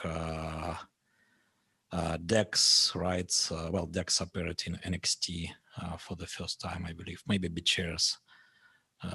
So yeah, BitShares NXT, we were on par. So yeah, DEX, right? The first DEXs appeared around 2014. Colored coins, messaging systems,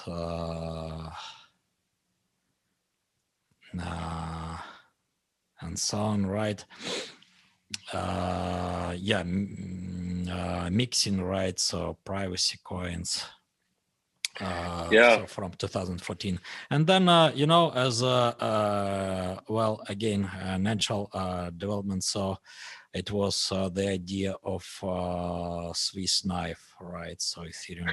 Well, actually, so in NXT we had a similar project called NXT AT, but it was rejected by code developers, including me. Right, so we had the pretty much the same virtual machine, right, being developed by some guy from Australia before Ethereum, actually, right? But yeah, so NXT design was not so well suited for this. So Ethereum's design was targeted, right, for that since day one. You touched on briefly DEXs. Do you think centralized exchanges will eventually be only reserved for the onboarding people to the idea of cryptocurrencies, and then as time goes on, if we have responsible DEXs, that will be the primary mode of onboarding fiat, or basically taking the role of things like Coinbase, Binance, and things like that, and that will only serve as a kind of an introduction to the space for most amateur people, I suppose, like newcomers. Oh, maybe actually it could be quite opposite, right? So if you can have some easy to use decentralized USD, right, with fees, for example, paid in USD, for example, SECUSD, right, and then under the hoods, there could be a special contract converting SECUSD into ERCs, right, to pay miners in ERCs. And then if you can have simple decentralized USD, right, with simple onboarding, then why do you need for centralized exchange, right? So decentralized one would be simpler, right? At least because no KYC requirements. Right, so now it's well, not convenient at all to use some centralized exchanges, right? Because well, they require you to send documents immediately, right? Yeah. No, I have to ask you a personal question I've been wanting to ask. I'm well aware of, kind of historical context in your region of the world. Do you feel that your proclivity towards decentralized systems has to do with a lot of the centralizing governmental aspects of perhaps your region historically? Is that why you're interested in, to some degree, you think, subconsciously at least? I don't know. I mean, I don't think so. Especially, in my childhood. So, yeah, there was no strong government. Oh, right. Yeah. Yeah. And yeah, still. So when I started to visit EU and the US, I was actually quite surprised by how many legal requirements you can have there in ordinary life. Right. I mean, usually I did not pay attention to most of them because otherwise it's quite hard to live. Right. Yeah. But yeah, I mean, maybe quite opposite, right? So if you don't have a strong government, so you tend to be interested and to work on decentralized solutions, right? Mm. Oh, yeah. I mean, because you have no choice even. Yeah.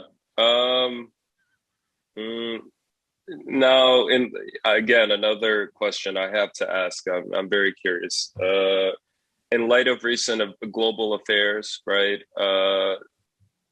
Do you ever see yourself possibly living in another city or area of the world where maybe these things that are outside of an individual's control, aren't, basically keeping life simpler for yourself would be better, since there's so much going on in the world, not only in your region but all over the world, that it kind of feels an individual person doesn't have too much control over what's going on. Oh, so no in the plans, but yeah, so back in 2019, so we had Ergo tour around East Asia mostly, right? So, well, hopefully this autumn we will be able to make another one now probably around Latin America or Middle East. But yeah, with current level of uncertainty, right, it's hard to say. So I mean, we have Sri Lanka, right? Islands where I'm not quite sure that you can give presentations there, right? Because internal sometimes, conflict. Yeah. so because sometimes there is no electricity, even, right? Oh. So I mean. Yeah. How can you show slides, right? Or use mic if there is no electricity around, and how can you organize things there, right? But yeah, it would be good maybe to visit places with failing or failed currencies, right? And yeah, even now there are. A lot of them, right? And around autumn, I think there will be much more of them. Yeah, let's see. But yeah, so there are some things which are needed, right? So at least electricity, right? Some basic security, and yeah, well, roads available. Right, so let's see. Yeah, it would be good maybe to go Africa also. As yeah, probably. Well, I think real adoption can be started in such place, right? Where you don't have central banks, so they are failing, right, in achieving the basic things where currencies are failing. So when you don't have centralized options, right, so decentralized would work better, just because there is no alternative even. Yeah. And, yeah, so around autumn, I think, yeah, we will have even more such place. So hopefully, yeah, it would be possible to find time, but let's see. Do you ever envision Ergo ever being completed as a project, and how long do you imagine staying on board the project? Or is this until a lifelong endeavor of yours? I don't know. Sometimes I'm feeling myself pretty tired. But yeah, now actually it's much better than around launch, right? So the launch was really terrible hit. And yeah, it was in the middle of winter, crypto winter of 2019, right? So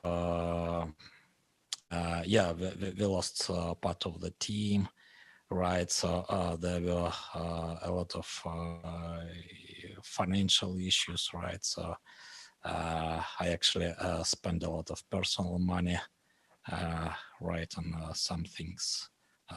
And yeah, so yeah, I also worked for like 18 hours a day, like every day, which is not quite possible to do for years, right? So yeah, things are much better now, and yeah, I believe around 2020. So I made a promise to stay around till 4th anniversary, so July 1st, 2023. But yeah, I guess well. I will stay for longer, right? yeah, there will be no position to that. So yeah, well, I would like to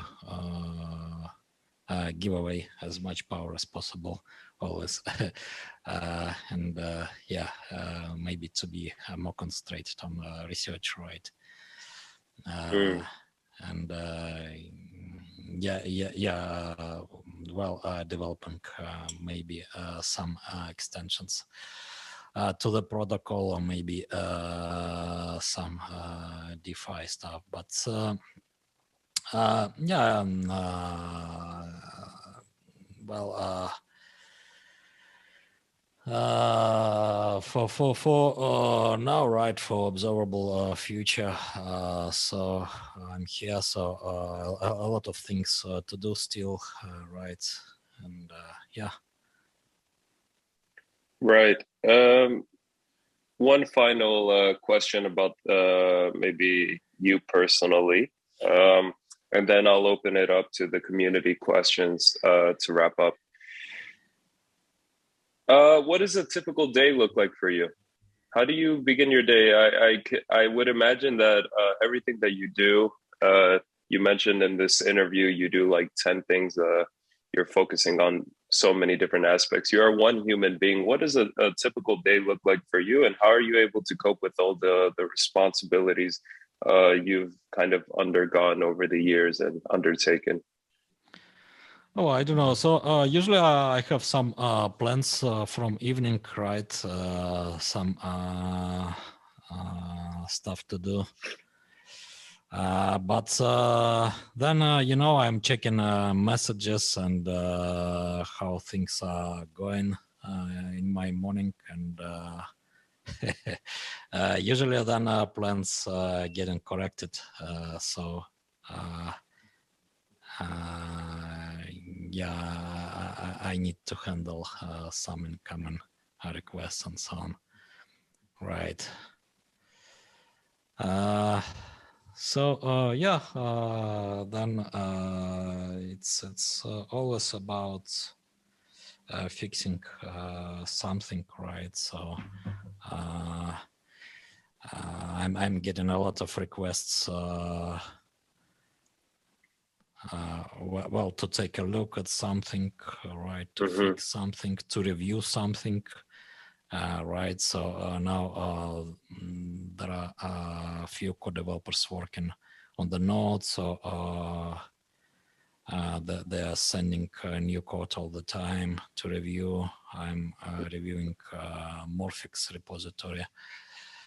I'm reviewing new EIPs and so on, checking servers, explore, watching issues, fixing issues. Getting some requests, feature requests from mining pools, exchanges, and so on. Right, and yeah, so planning some things, getting some things, some numbers from network, right? So planning some improvements based on that, and so on, right? So I mean, it's I worry if there are quite chaotic process, and yeah, they're doing 10 things at the same time, all the time. I hope that the community will find developers to lean on. I think it's human nature to look for a leader many times and to delegate certain things to somebody supposedly at the top, even though there is no structured hierarchy with Ergo, right? It's an open source platform. I hope that as you go on throughout the rest of your involvement with Ergo, that some of these tasks of reviewing certain things and things like that, people begin to depend less on you and hopefully take more of an independent role in verifying these things. Kind of like, somebody created Bitcoin, left it to a bunch of core developers, and that person left, out of public view. So I hope, that's one of the challenges when you're not centralized, that there has to be a collective responsibility to continue where somebody left off. So I hope over time people realize that you can't do everything forever, right? And begin to think about what will Ergo look like post Kushti, you know, and try to assume more responsibility instead of waiting for somebody else to do it. Just to begin, because the years go by quickly, right? And there's a lot of work. Yeah, actually, things improved significantly over the past 1 year and a half, especially. Right. So we're on that track, yes. So finally, community questions. I'll be the first community question, actually. What do you like to do in your spare time when you're not working on Ergo? Do you have any spare time? Not much. Yeah, I mean, if I do have some free time, so yeah, maybe just purposeless working, right, cooking, something like that. Well, things you can do actually when you don't have much free time. Yeah, I worried that you can't sustain this type of work-life balance forever. I hope you get a chance to breathe and not worry so much about responsibility. Yeah, actually, 1 year ago, I had a break for 1 week, right, which was a significant improvement. So that was the first break since 2019. Oh my God! Since the main launch. All right. So yeah, maybe. Yeah. So I did hope. I had a hope to have like 2 or 3 days after EP27 activation. But yeah, now we are sitting here, right? So I'm not taking a break, as you can see. Yeah, maybe then after 5.0 activation, I will take a week off. Let's see. Yeah, maybe as a kind of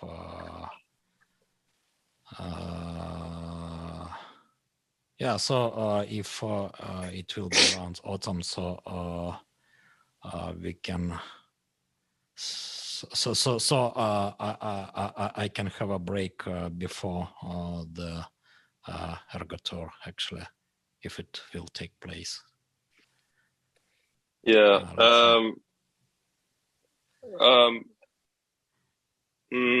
A follow-up question from me. What other projects do you think are doing a great job or are interesting in the DeFi space?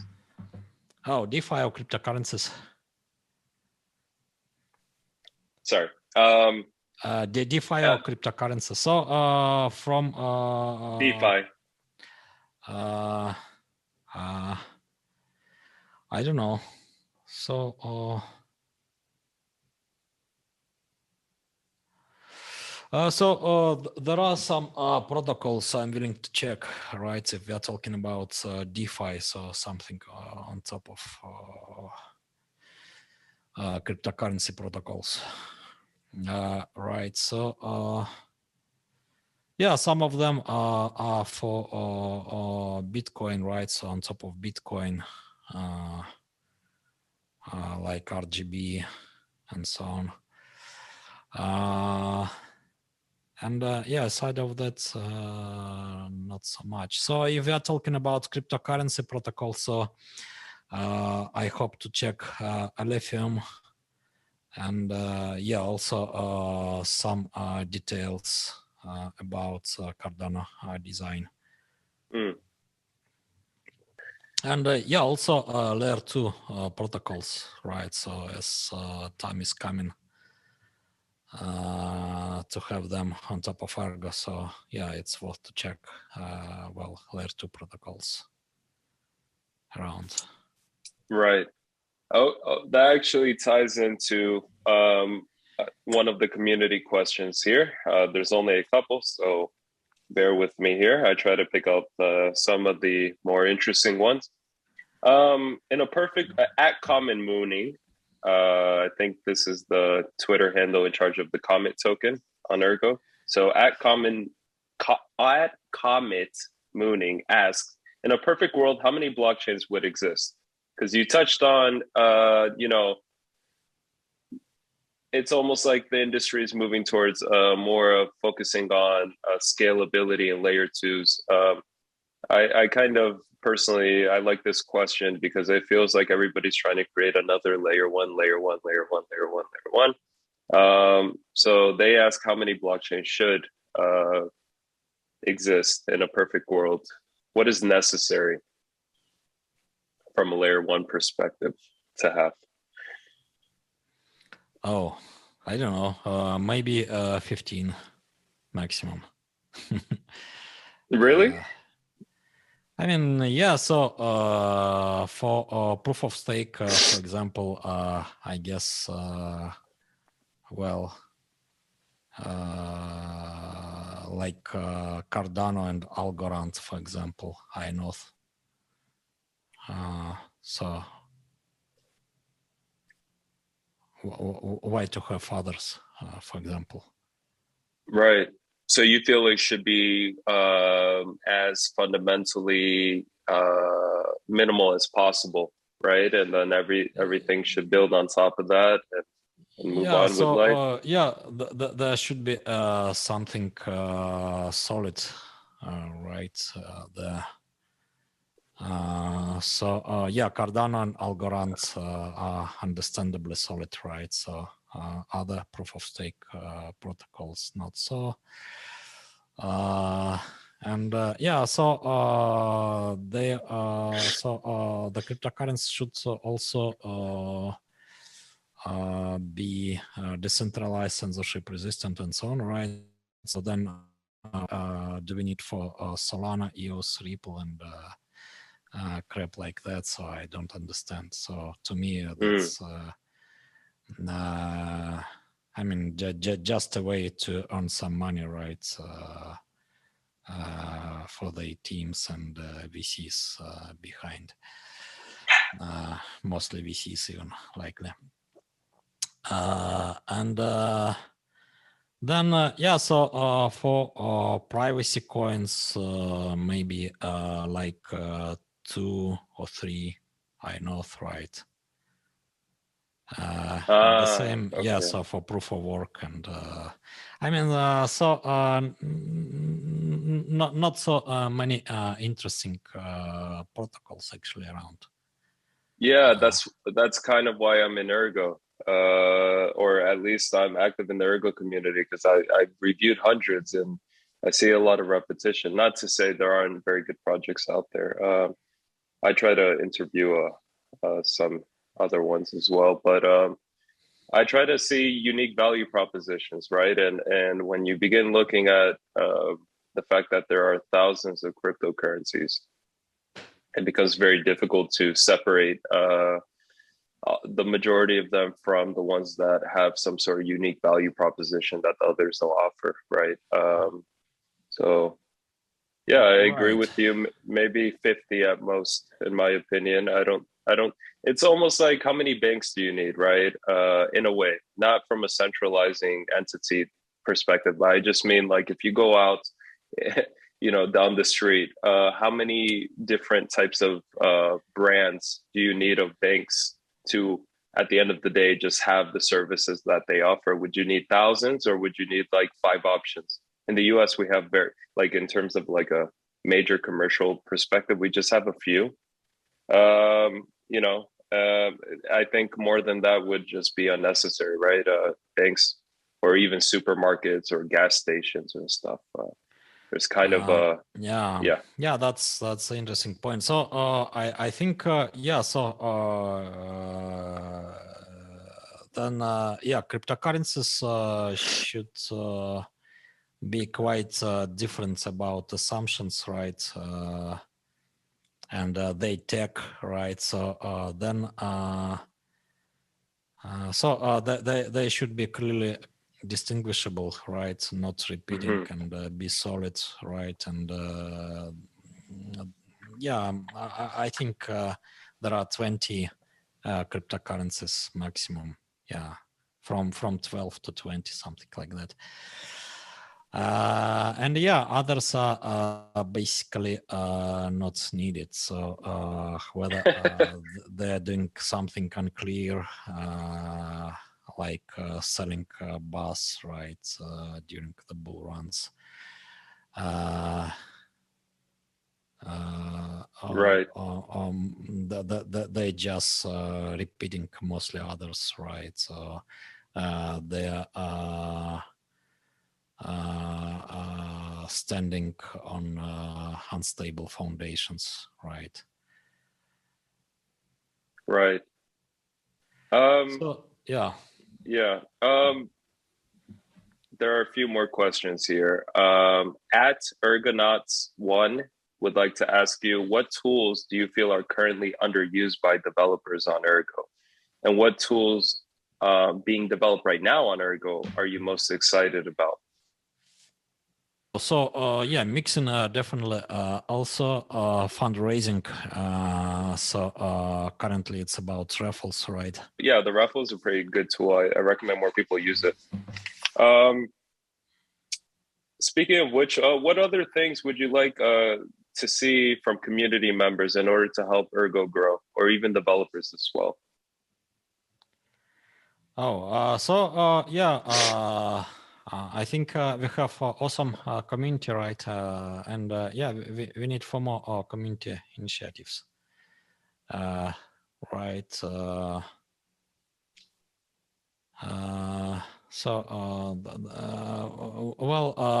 Happily, now more and more I see in development as well. So, for example, more and more EIPs, right, to review, more and more scripts, right, and yeah, funny tools, applications, and so on, so on. Tools for developers, right. EF not asked for example, right? So it's good to see that, yeah, Ergo is evolving as a grassroots movement, right? So that's Yeah. the most exciting thing to me, actually. Because yeah, EF is not for forever, right? And well, everything was designed. I mean, in regards with social aspects, right, of Ergo development. So everything was designed with a assumption that co-developers are not here for forever, right? And Right. EF also, and basically, well, everything is changing, right, all the time under the sun. So then, yeah, we need to be grassroots powered movement, right, to be anti-fragile and decentralized. So yeah, it's quite easy to do some circus, right, in the name of decentralization, like many so-called blockchain projects are doing, but that wasn't the goal here. Right. I don't want to ask any questions about marketing and things like that. I feel like those come up in every AMA, right? So I'm going to avoid that question for now. At Tim Reg 7 asks, how do you celebrate special events and milestones achieved on Ergo, for example, like EIP 27? Do you do anything personally to say, hey, we finally made this happen? For EP27, you know, activation was about 5:30 a.m. Sorry, my time. Yeah, the only thing I did is I went asleep immediately, right? And yes, still I'm a bit sleepy because yes, second night after the activation, so this night was not so good also, right? Because of this shift in hours to sleep.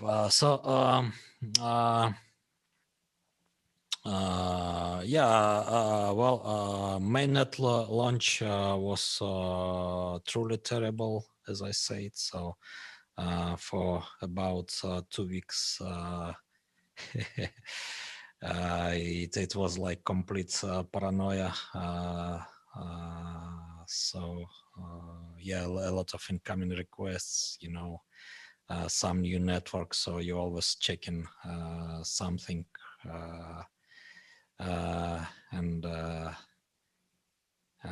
Yeah, fixing issues all the time, helping miners. There were no convenient wallets and so on, right? So yeah, it was very stressful. Yeah, I actually I believe for Ethereum team the launch was extremely stressful. Initially they had only JavaScript command line instead of wallet. So to withdraw ICO funds, right, you had to do some JavaScript magic in command line and so on.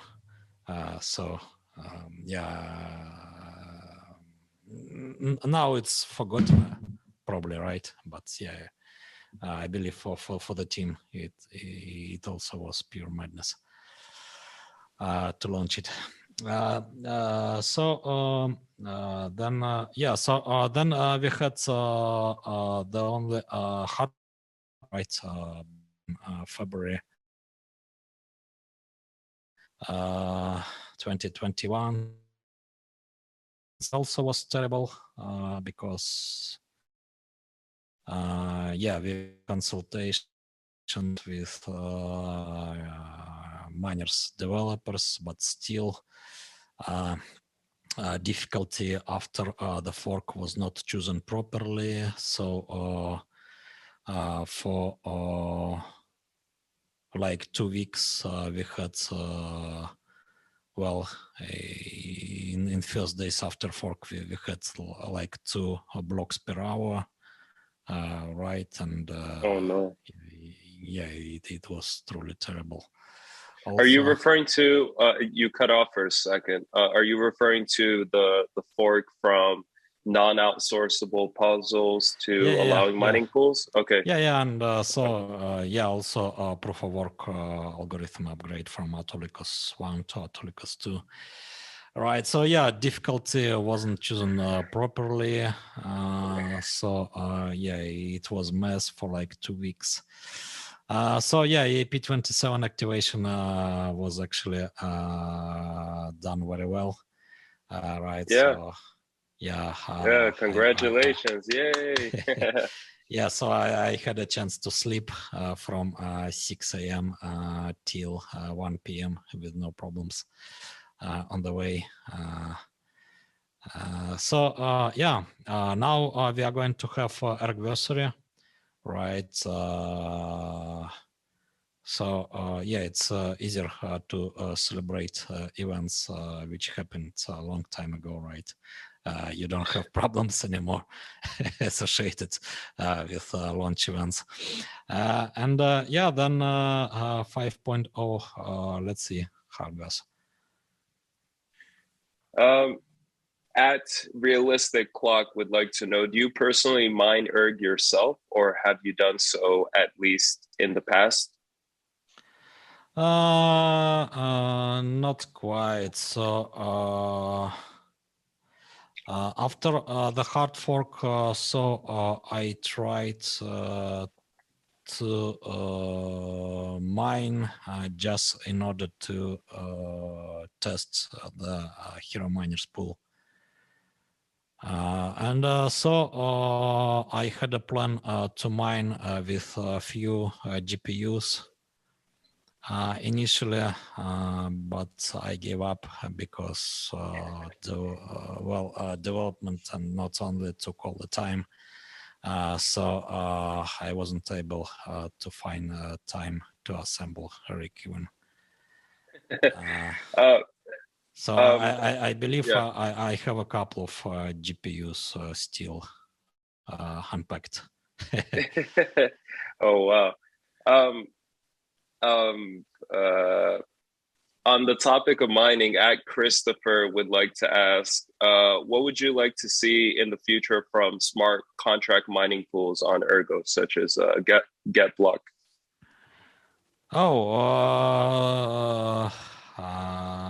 I don't know. So actually, a lot of surprising things from those guys. So I didn't expect, right, to have this subpooling and so on, right? So right. It's their work, and yeah, it's a pleasure to watch it in action.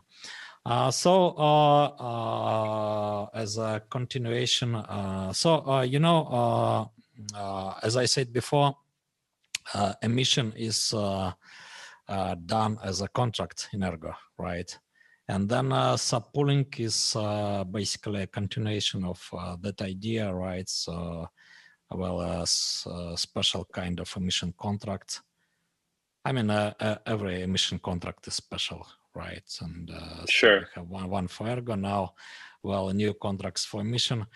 And I have an idea which is actually inspired by DEXI design, how to tie emission contracts with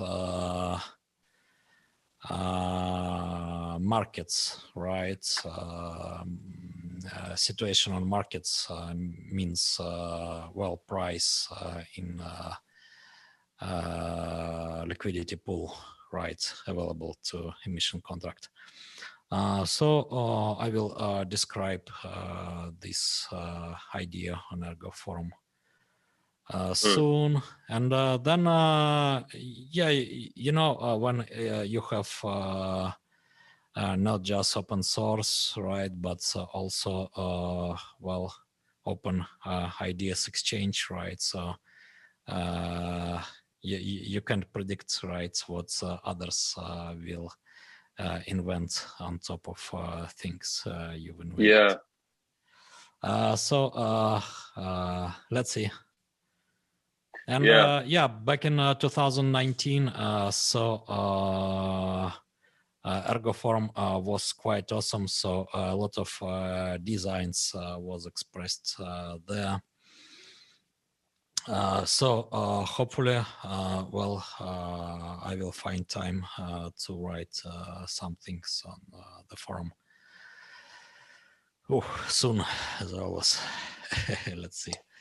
I mean, that was a totally enjoyable experience, right, of open joint research. So hopefully those days will come again. Yes. I remember that Vitalik from Ethereum, when he was asked what was the most surprising thing that you've seen people create with your platform, he said NFTs, right? So it just goes to show, like, when you provide a platform, you never know what people will build on it. And GetBlock, I aim to interview them soon. It's very interesting. I don't believe smart mining pools have been done before, ever. You just pretty much mine one thing. You don't really usually have a way to kind of get a parallel asset with that mining. So yeah, they can talk more about the subpooling, but I find it very interesting that you're not limited, right? And what you can receive, and you could actually get a parallel asset that is not mineable through mining, you know. So through labor, you're able to gain access to different assets or different tokens. I think that's really interesting. What about the latest Ergo Hack Fest? What were you most surprised or excited about that has come out of that competition in terms of projects, you know, working on building here?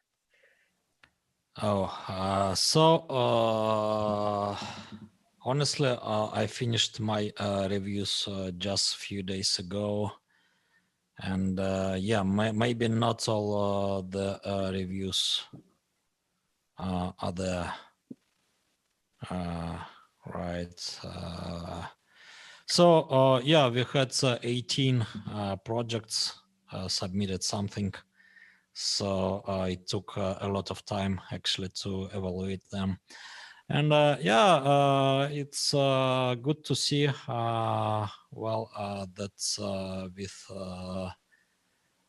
time, people are getting more and more creative, right? So for this Ergo hack, some guys did interactive tutorials, right? Some did libraries, some improved existing wallets, such as Minotaur wallet, which got multi-sig support during the Ergo Hack Fest. And yeah, so the apps are also getting more and more creative. So yeah, actually from 18 projects, there were like 6 or 7 really strong ones. So yeah, that's the awesome result, I guess. Very briefly, as we wrap up this interview, could you explain how stealth addresses in a basic way from a non-technical point of view? I don't recall seeing that in any other privacy coin just yet. So how could that be used, and what are you you know, I think privacy on Ergo, considering it's optional, is kind of underlooked when looking at Ergo. But that's a huge one. I feel like people don't talk about enough, like actual concealment of the address. So could you talk a little bit about that very quickly?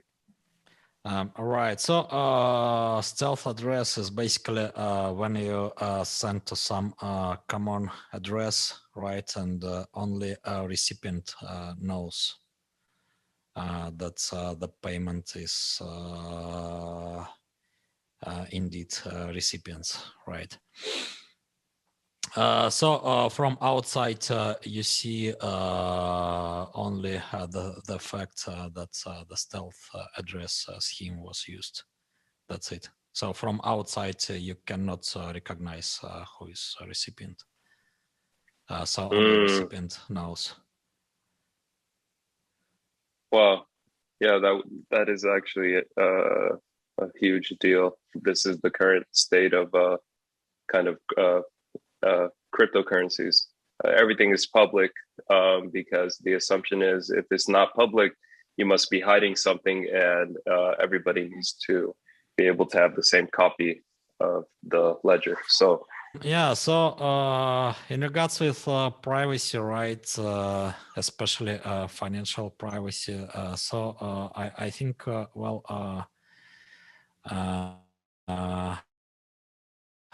there should be such a thing, right? And unfortunately, with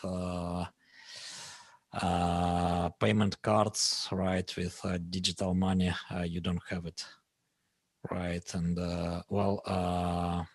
you have it with cash, right? That's why I'm still paying with cash. in my life mostly. Right, because I mean I'm not fond of sharing well what I'm doing with some bank, right? Um, I mean it's even hard to justify it, right, in any way. So I Yeah. don't imagine why you should invite some bank, right, into your life, right, into your spendings, which well, the very intimate part of life, I believe, usually. Right. So it's not even messaging, right? So maybe you can give up with privacy there, consuming all the messages as public, right? Which is also quite dystopian, but still. But spendings, so yeah, I mean it's basically information which is revealing things you are doing when you are not communicating with anyone, right? Directly. So I think such parts of life should be protected. Mm. I know. We've been talking for quite a while. Bear with me with these final quick fire questions. What implementations can be had for Nepo pals? What benefit if there was for example, with the Roslyn Bridge, a blockchain comes on, they want to use the type of Nepo pal technology, non-interactive proof of work. What benefits would they gain from that? I feel like maybe from a non-technical standpoint, this idea of Nepo pals being used by other chains isn't well understood yet. So yeah, I'm not sure about other chains, right? But yeah, so Nepo pals can be useful for light clients. So with Nepo pals, you have some super light clients running, right? Even where limited, so mostly disconnected, right? Which is also quite important, I guess, case, because well, in many scenarios, when you need to your wealth, right? For example, during times of right, so the internet is switched off, right? Or right, that happens in the globe. So yeah, Nepo pals can be helpful. So to make them useful bridges, you need to have and implement contract. But actually, in this case, you'll to usually. So we need to have maybe some off-chain execution of this client with maybe some crypto economic right, ensuring correctness on chain. So protocol like FairSwap, for example. So not widely known. Actually, it can be quite useful for Ergo. So maybe someday I will write something on the forum about that. So still this an area to cover. Final two. Nodes. Nodes aren't widely discussed or as widely understood as, for example, mining and miners, right? What are the incentives for running a node? And if there are not considerable incentives, do you think in the future somebody can have a soft fork where node providers actually have some sort of incentive a stronger incentive to doing so. All right. So yeah, incentives can be provided without soft forks actually. Right. So there are there is some old forum posts called proof of activity as a smart contract or something like that. This is about rewarding networking activity, right, in a proof of stake like way, but via smart contracts, so not some hard-coded protocol, but smart. And so if you run nodes, right, so then you have the most secured wallet to start with. Right, so nobody can shut it down, basically. Right. In regards to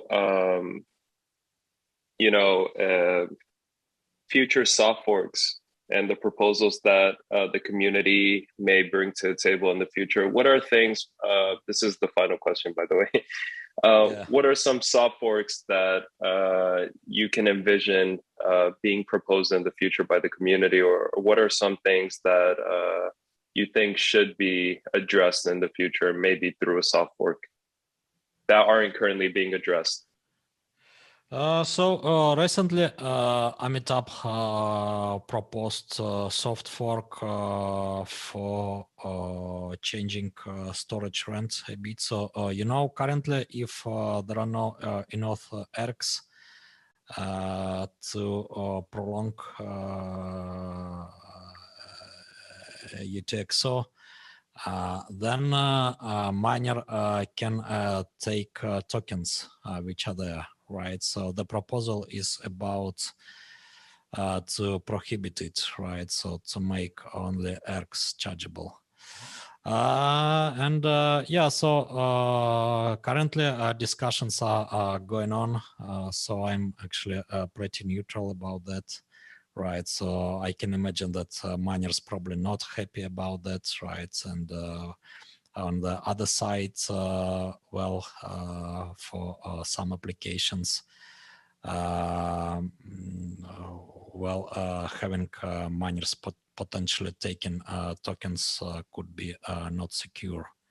Right, so they need to consider it. Yeah, it's hard balance to find, right? Like it was with EP27, by the way. So there were a lot of discussions. So yeah, for storage rent, maybe to make distribution of rents smoother, we can do another soft fork to require storage rents going to remission contracts, right? For example, this is one option we can consider. So yeah, there are different ideas we can discuss, but hard to say whether they will be accepted or not. So, for example, I proposed to reduce storage rents period back in 2020. So to reduce storage rents along with changing proof of work function, but yeah, there was no support for that. So then yeah, this proposal of mine was basically rejected by the community. So then yeah, hard to say, right, which proposals will find support, especially if we need for 90% of mining hash rate support in order for a soft fork to be activated, right? Then how can you expect things which miners probably do not like to be activated? Sure. Hard to say, hard to say. Yeah. Okay. To close out, Node 5.0 is coming, and that's going to add significant improvements to Ergo. Is there finally any long-term milestone? EIP 27 now is Node 5.0. Are there anything down the line that is going to be the next major challenge or task for right now? Or are you guys just focusing as the core team on Node 5.0 and not looking too much towards future milestones? Yeah, so after 5.0, likely it will be time for improving things. There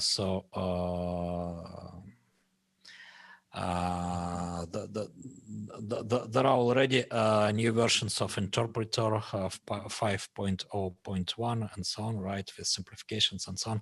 So the reference client will also be improved. So there will be support for bootstrapping with UTXO set snapshot and NIPA pause. Right, so then happily we will have wider adoption of running the node. And then, the attention will be about improving scalability and performance for many months. Yes. Perfect. Well, I want to thank you again for your time. It was a lengthy interview. I know you're very busy, and I hope the community, I hope they enjoy hearing you and all of your thoughts more in depth. But yes, thank you so much for your time, Alex, and thank you for all that you do for the Ergo protocol and kind of to improve the benchmark and standards of what a cryptocurrency and blockchain should do in this industry. All right, my pleasure. So I would be happy to talk again at some point. Yeah, we'll do. Bye, everyone. Bye. Thank you. See you in the next one.